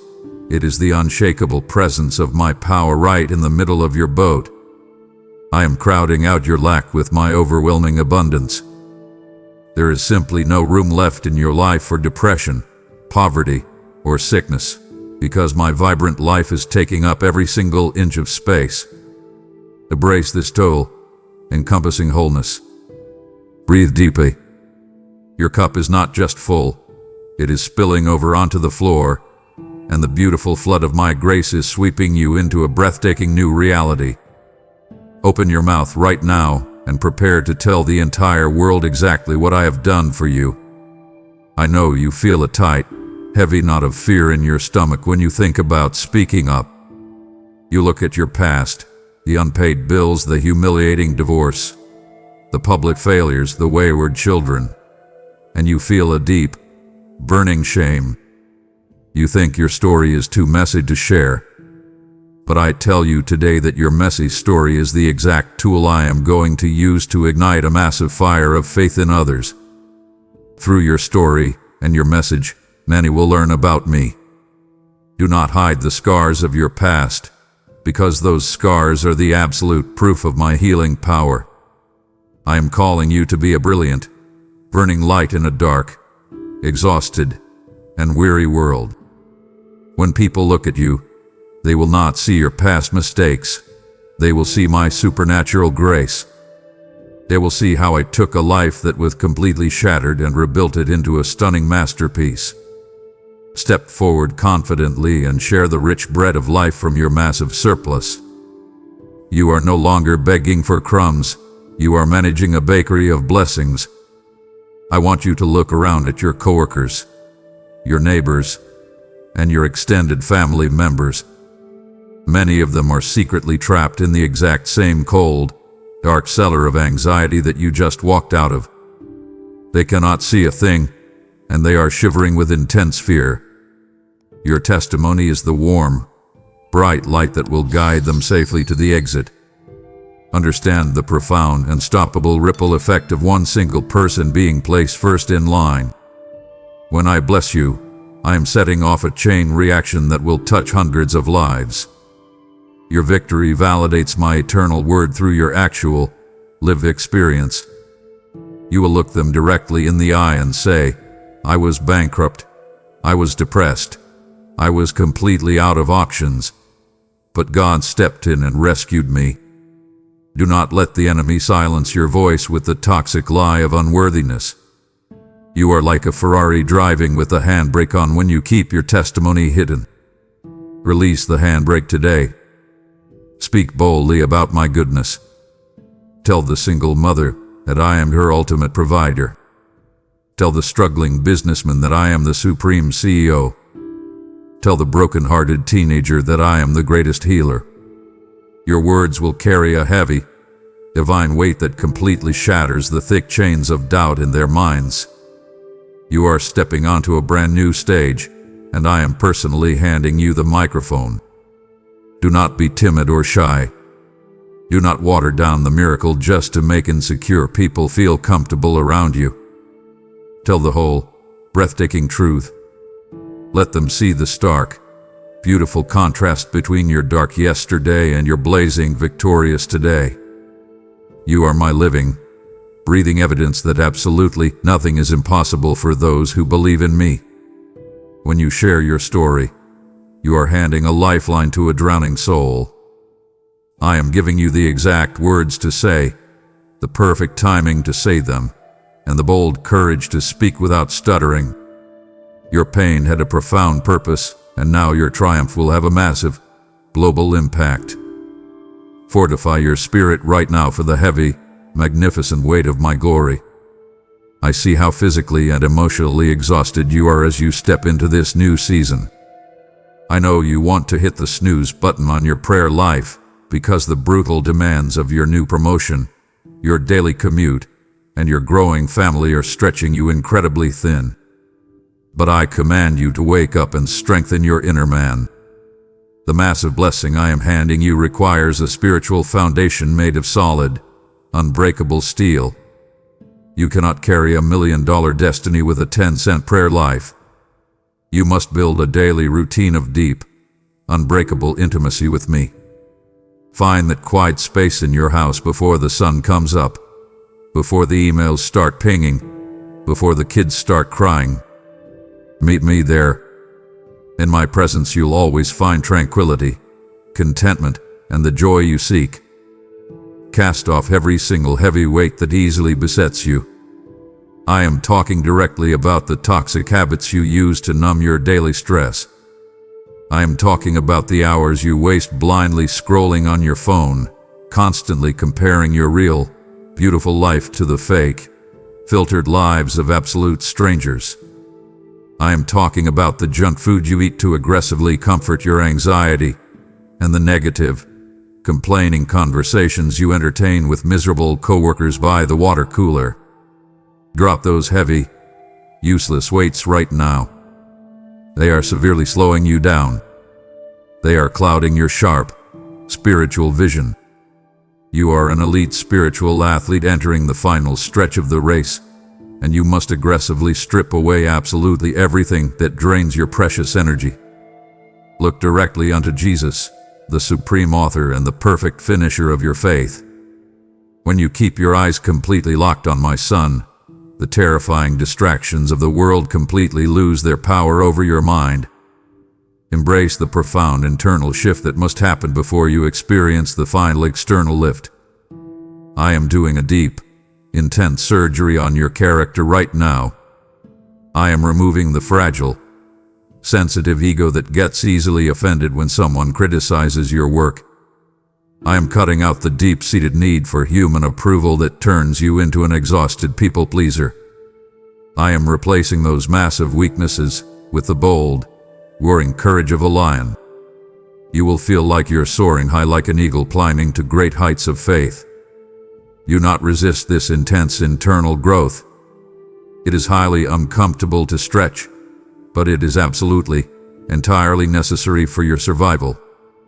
You are stepping into high-level rooms where the pressure will be intense, where the financial decisions will be massive, and where the enemy will aggressively try to intimidate you. But because you have deeply strengthened your inner man in the quiet, secret place, you will stand tall and completely unshaken. Rely on me. Draw your strength deeply from my endless well, and watch how effortlessly you carry the heavy, beautiful crown I am placing directly on your head today. Rest your exhausted mind in the absolute, concrete fact that I have already won the battle for you. Stop running on the endless, exhausting treadmill of human striving. I know exactly how you operate. You wake up at 2 in the morning with a racing heart and shallow breath, mentally checking your bank balance, replaying old arguments in your head, and trying desperately to control every single decision your family members make. You carry a heavy, invisible backpack filled with the crushing pressure of trying to fix everything yourself. Take that heavy backpack off right now. Drop it completely at my feet. I did not create you to be the savior of your family, the savior of your company, or the savior of the world. I am the savior. Let go of the desperate, agonizing toiling. Let go of the toxic, arrogant belief that if you do not actively worry about a problem, it will never get solved. Anchor your entire life on the finished, perfect work of the cross. When my son cried out, "It is finished," he meant your financial struggles, your emotional torment, your physical sickness, and your generational curses were completely handled. Why are you still frantically fighting a war that ended over 2,000 years ago? Trust my absolute sovereignty over the tiny, frustrating details of your Tuesday afternoons. When the building contractor delays the project, when the important client cancels the meeting, when the car breaks down on the highway, do not fall into a blind, screaming panic. Do not let these small, temporary inconveniences steal your profound, heavenly peace. I am intentionally orchestrating every single delay to completely protect you from unseen accidents and to perfectly align you with massive, hidden opportunities. Your life and your blessings depend solely on me. Breathe in the pure, calm atmosphere of my kingdom right now. Walk into your office tomorrow morning with the quiet, unshakable confidence of a deeply loved, highly favored child of God. You do not need to shout loudly to be heard in the boardroom. Your calm, steady presence will command massive respect. When utter chaos erupts in society, when the news channels scream endlessly about economic collapse and global disaster, you will not be disturbed. You will sit in your living room, sip your tea, and smile confidently, knowing that your Heavenly Father owns the entire world and everything in it. The profound peace I give you is not a fragile, temporary feeling that disappears when you get a bad phone call. It is a heavy, solid iron anchor that keeps your boat perfectly still in the exact center of a raging hurricane. Receive this deep, healing rest today. Stop fighting the wind, stop striving against the current, and completely surrender to the beautiful, relaxing reality that I have already secured your absolute victory. You are completely safe, you are fully provided for, and your future is flawlessly planned. Look closely at the beautiful faces of your sleeping children, or think deeply about the generations that will follow you into the future. This massive, overwhelming blessing I am pouring out upon you today is so much bigger than just your personal comfort and your individual bank account. You are not just stepping into favor for yourself.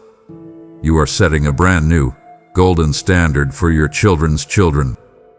I know the dark, toxic traits that have been passed down through your bloodline for decades. You have personally witnessed the ugly, painful patterns of bitter divorce, the brutal, destroying grip of alcoholism, the quiet, heavy desperation of poverty, and the suffocating cloud of depression that haunted your grandparents and your parents. I am using you to violently snap those ugly chains in half today.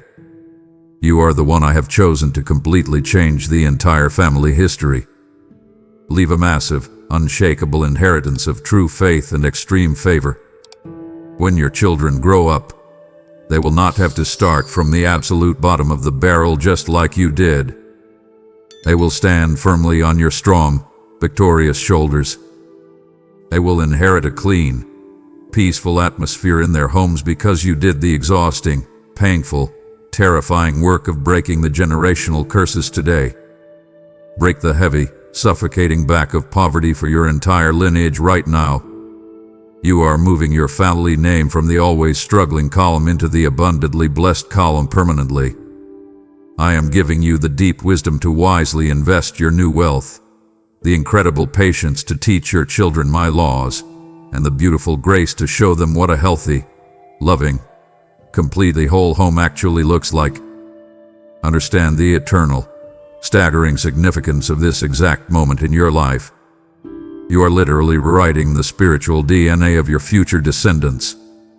50 years from now, your great-grandchildren will sit around a table and talk about your bold, radical faith. They will proudly tell the story of how you stood completely firm in the middle of a terrifying financial storm and trusted your God to provide the miracle. Your fierce obedience today is buying their absolute freedom tomorrow.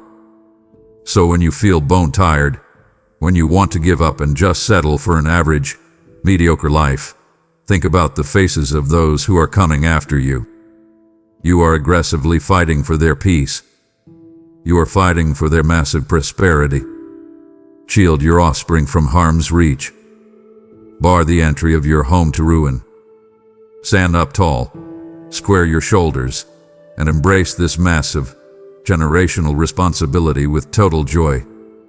I have equipped you with every single spiritual tool you need to completely rewrite the story of your bloodline, permanently turning a long history of pain into a glorious legacy of extraordinary, divine triumph.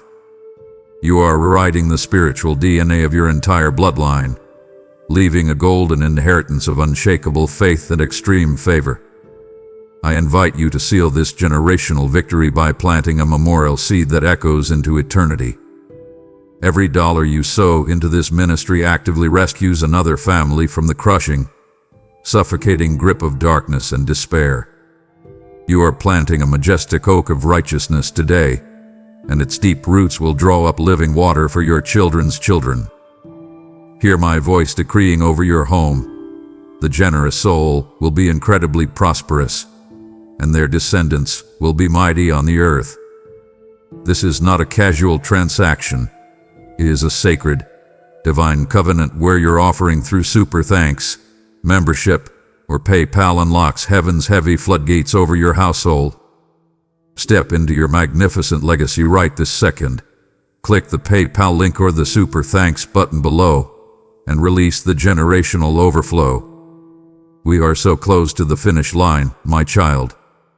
Do not abandon me in these final, critical moments. It would break my heart to see you walk away right before the absolute climax of your deliverance. I am breathing life directly into your circumstances, and I need your full, undivided attention. Never, never, never give up on this moment we are sharing together. I have reserved the most powerful, life-altering promise for the very end. Keep listening, because your immediate obedience right now unlocks the final, glorious door. Follow the steady, guiding pillar of my cloud by day and the bright, warm fire of my presence by night. I know you are standing at a massive, terrifying crossroads in your career and your personal life right now. You are holding a contract in your hands, staring at a life-altering decision, and you are absolutely terrified of making the wrong choice and completely ruining your future. You hear a million loud, conflicting voices violently telling you what you should do.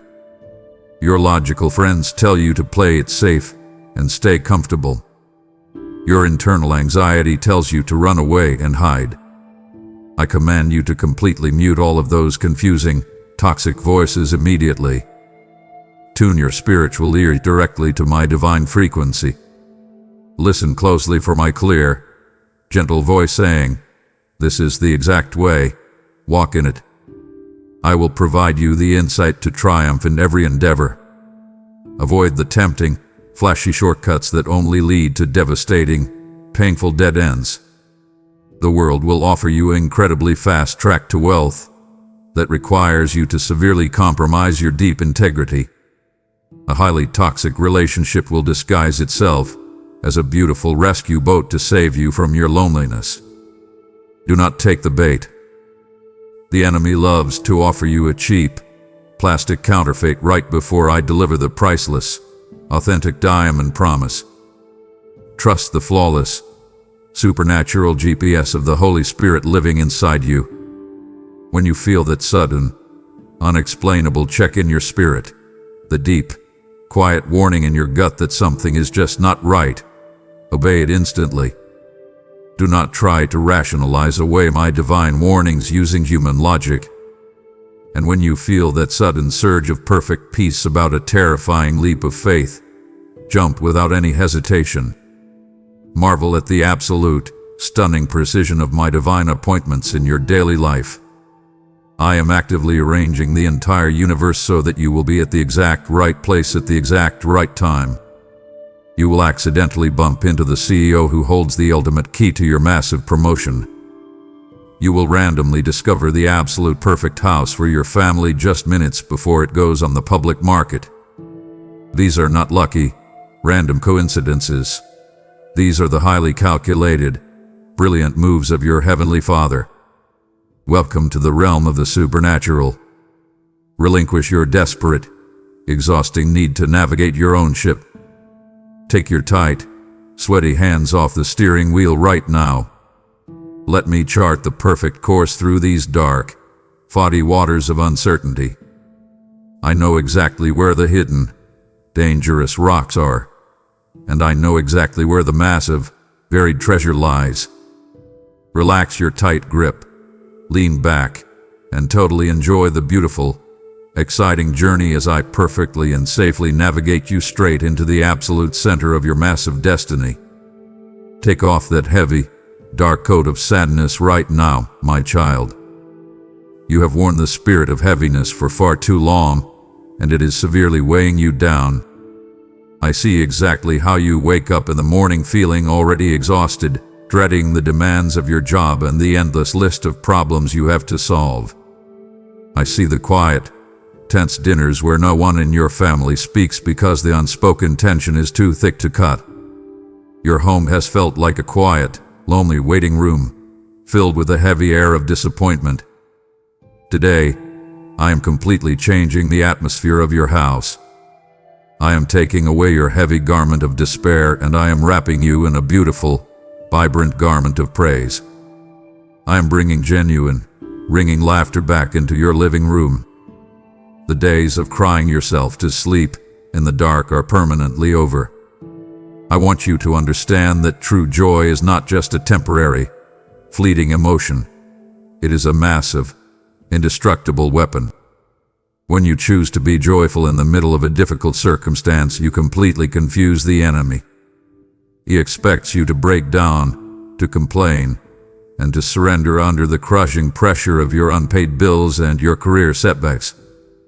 But when you smile, when you lift your hands and praise me before you even see the physical provision, you completely destroy his power over your mind. Smile right now. Even if it feels strange, even if your circumstances have not fully shifted yet, let a smile cross your face. Feel the physical release of that simple action. Let my joy bubble up from deep within your stomach. I am inviting you to celebrate your absolute victory before it is fully visible to the human eye. Do not wait for the bank account to be full before you say thank you. Do not wait for the perfect job offer to arrive before you start celebrating your promotion. Step into the reality of my promise today. Think about David, dancing with wild, abandoned joy before the Ark of the Covenant. He did not care who was watching. He did not care if he looked foolish to the cynical people around him. He knew the absolute magnitude of my presence and he responded with pure and unfiltered celebration. I want you to dance like that. I want you to celebrate the massive breakthrough I am bringing into your life with that exact same level of wild, unapologetic faith. The heavenly joy I am pouring into your spirit today is incredibly infectious. When you walk into your office tomorrow, your coworkers will immediately notice a profound difference in you. They will see a bright, unexplainable light in your eyes. The heavy, dark mood of your workplace will physically shift simply because you walked into the room carrying my absolute joy. Your children will feel the sudden release of tension in your home, and they will begin to laugh and play freely again. You are the thermostat for your environment. When you choose my joy, you set the temperature for everyone around you. Do not let the daily news, the negative gossip, or the temporary delay steal this beautiful gift from you. Your long season of mourning is completely finished. I am handing you the cup of absolute delight, and I want you to drink deeply until your heart completely overflows. Step away from the loud, distracting crowd right now, my beloved. I am calling you into a deeper, much more intimate level of consecration. I know the intense pressure you feel to simply fit in, to compromise your values just to survive the cutthroat environment at your job, or to lower your standards so that the people around you feel more comfortable. You watch others cut corners, gossip behind people's backs, and step on each other to get ahead, and you wonder if you have to play their toxic game to win. Hear my voice clearly. You do not play by their rules, because you are operating in my kingdom. I am setting you apart for my holy, specific use. The massive blessing I am preparing for you requires a clean, unbroken vessel. If you pour pure, fresh water into a dirty cup, the water becomes contaminated. I am carefully washing your cup right now so that you can safely carry the heavy, beautiful weight of my glory. Pursuing holiness is not about following a rigid, exhausting list of religious rules. It is about your deep, personal response to my overwhelming love. When you truly realize how much I cherish you, you will naturally want to protect our relationship from anything that causes distance between us. I am refining your character in the hot, brilliant fire of my grace. I am burning away the toxic habits that numb your pain, the cynical attitudes that poison your conversations, and the hidden pride that makes you incredibly defensive when someone offers you constructive advice. Do not fight this refining process. It is highly uncomfortable to let go of the coping mechanisms you have relied on for years, but I am replacing your fragile human defenses with my solid, unshakable armor. I am calling you to be a magnificent vessel of honor, perfectly fit for the Master's use. Look at your daily calendar and your daily habits. What are you consuming that is severely clouding your spiritual vision? Walk away from the conversations that drain your faith. Turn off the media that constantly feeds your deep anxiety and fear of the future. Set your mind on the solid, eternal truths of my word. There is an absolute, breathtaking beauty in a life that is completely, unconditionally surrendered to my will. When you stop fighting me for control of your destiny, you will finally experience the profound, deep rest your soul is desperately craving. We are in the final 2 minutes of your long countdown, and this is the exact moment to fiercely deepen your walk with me.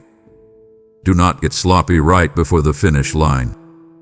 Do not let your guard down simply because the end of the struggle is finally in sight. Stay incredibly focused.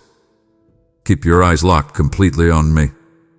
The higher I elevate you in your career, your finances, and your family influence, the deeper your roots must grow in the secret place of prayer. You are entirely mine, my precious child. I have placed my permanent seal upon your heart. Honor the incredibly high calling I have placed upon your life, and walk forward with the quiet, pure dignity of someone who hath been personally chosen, perfectly cleansed, and deeply loved by the Creator of the universe. Take a deep breath and blow out every single ounce of anxiety you are holding in your chest right now. I know exactly what happens to your body when you think about the future. Your stomach ties itself into a tight, painful knot, your shoulders rise to your ears, and your mind immediately begins to play a terrifying movie of every single thing that could possibly go wrong. You have lived in a state of brutal survival for so long that your brain is permanently wired to expect absolute disaster. You look at the clock and you panic, believing that time is running out, that you are too old, too broke, or too broken to ever see a real change. Stop doing this to yourself immediately. I am completely rewiring your mind today. I am replacing your heavy, exhausting anxiety with a bright, eager anticipation. I have absolutely not given you a spirit of fear, cowardice, or paralyzing timidity. The fear that keeps you frozen in place, terrified to apply for that new job or step into that new relationship, does not come from me. I have given you a spirit of immense power, of deep, unconditional love, and of a sound, disciplined mind. Look at the clock on your wall right now. Do not look at it with a heavy frown or a sense of impending doom. Look at the clock with a massive smile on your face. Every single second that ticks by is not stealing your time. It is bringing you 1 second closer to the absolute manifestation of my promise. The countdown is not your enemy. The countdown is your greatest friend. I want you to have the incredible, fearless boldness to ask me for the absolute impossible. Stop asking me for just enough pennies to barely survive the week. Stop asking me to simply help you tolerate a miserable, dead-end situation. Ask me to completely part the Red Sea in front of you. Ask me to move the massive mountain that has blocked your family's progress for 3 generations. You are the child of the King, and you have unlimited, direct access to the vast vault of heaven. Do not shrink back when the final seconds of this long waiting period start to disappear. The enemy will scream his loudest threats right now, trying to convince you that the blessing is a trap, that you do not deserve it, or that it will be violently ripped away from you. Mute his lying voice immediately. Stand incredibly firm on your feet. Ground yourself in the absolute certainty of my character. I do not lie, I do not fail, and I do not abandon my children in the dark. You are standing on the very edge of the most beautiful, overwhelming chapter of your entire life. Do not cross the finish line looking backward at your painful history. Embrace the new with your arms thrown wide open. The promotion, the healing, the financial overflow, the mended relationships, they are rushing toward you at a supernatural speed. Let go of your desperate need to control the outcome. Trust that my massive, loving hands are guiding every single detail. Smile at your future, my beloved. It is so incredibly bright, and it is entirely secured by my unfailing grace. This is it, my precious child. The long, exhausting countdown has finally reached its end. The heavy, difficult years of wandering in the dry, lonely wilderness have officially expired. I know there is a part of you that is actually afraid to let go of the struggle because the pain and the striving have become so deeply familiar to you. You have carried the heavy burden of survival for so many years that you do not know who you are without it. But I am asking you to set that heavy burden down right here, right now, in this exact second. You do not need it anymore. You are no longer the victim of your circumstances. You are no longer the forgotten employee, the rejected friend, or the anxious, overwhelmed parent. Hear my clear, booming voice echoing through the chambers of your heart. Now is the absolute time. I am personally opening the massive, iron doors that have kept you locked out of your destiny. Look straight ahead. The blinding, brilliant light of a brand new day is pouring into your life, completely scattering the dark shadows of your past failures, your unpaid bills, and your deep, silent regrets. Step completely into this light. Do not hesitate. Do not wait for someone else to give you permission to succeed, because you already have the absolute, divine authorization of the Creator of the universe. Embrace the absolute fullness of your massive destiny. I have handpicked you. I have thoroughly tested you in the fire, and I have found your faith to be incredibly pure and undeniably strong. You are officially first in line, and the banquet I have prepared for you is magnificent. We are completely wrapping up the old, painful chapter of your life. The book of your past struggles is being permanently closed and sealed. Today marks the beautiful, explosive birth of the new. The tears you cried in secret are turning into a public, undeniable harvest of massive wealth, perfect health, and deep, unshakable peace. Walk into your new office, walk into your restored home, and walk into your completely healed body with the quiet, supreme confidence of someone who knows exactly who their father is. You belong at the front of the line. You belong at the head of the table. I have orchestrated this entire, beautiful sequence of events specifically to bless you and to completely astound the people who doubted you. As you take this physical step forward into your new reality, receive my final, eternal blessing upon your life. I am wrapping my strong arms tightly around you. I am kissing your forehead and wiping away the very last tear of your difficult season. No matter how high you rise, no matter how much wealth or influence I entrust to your hands, always remember the ultimate source of your strength. You are never, ever alone.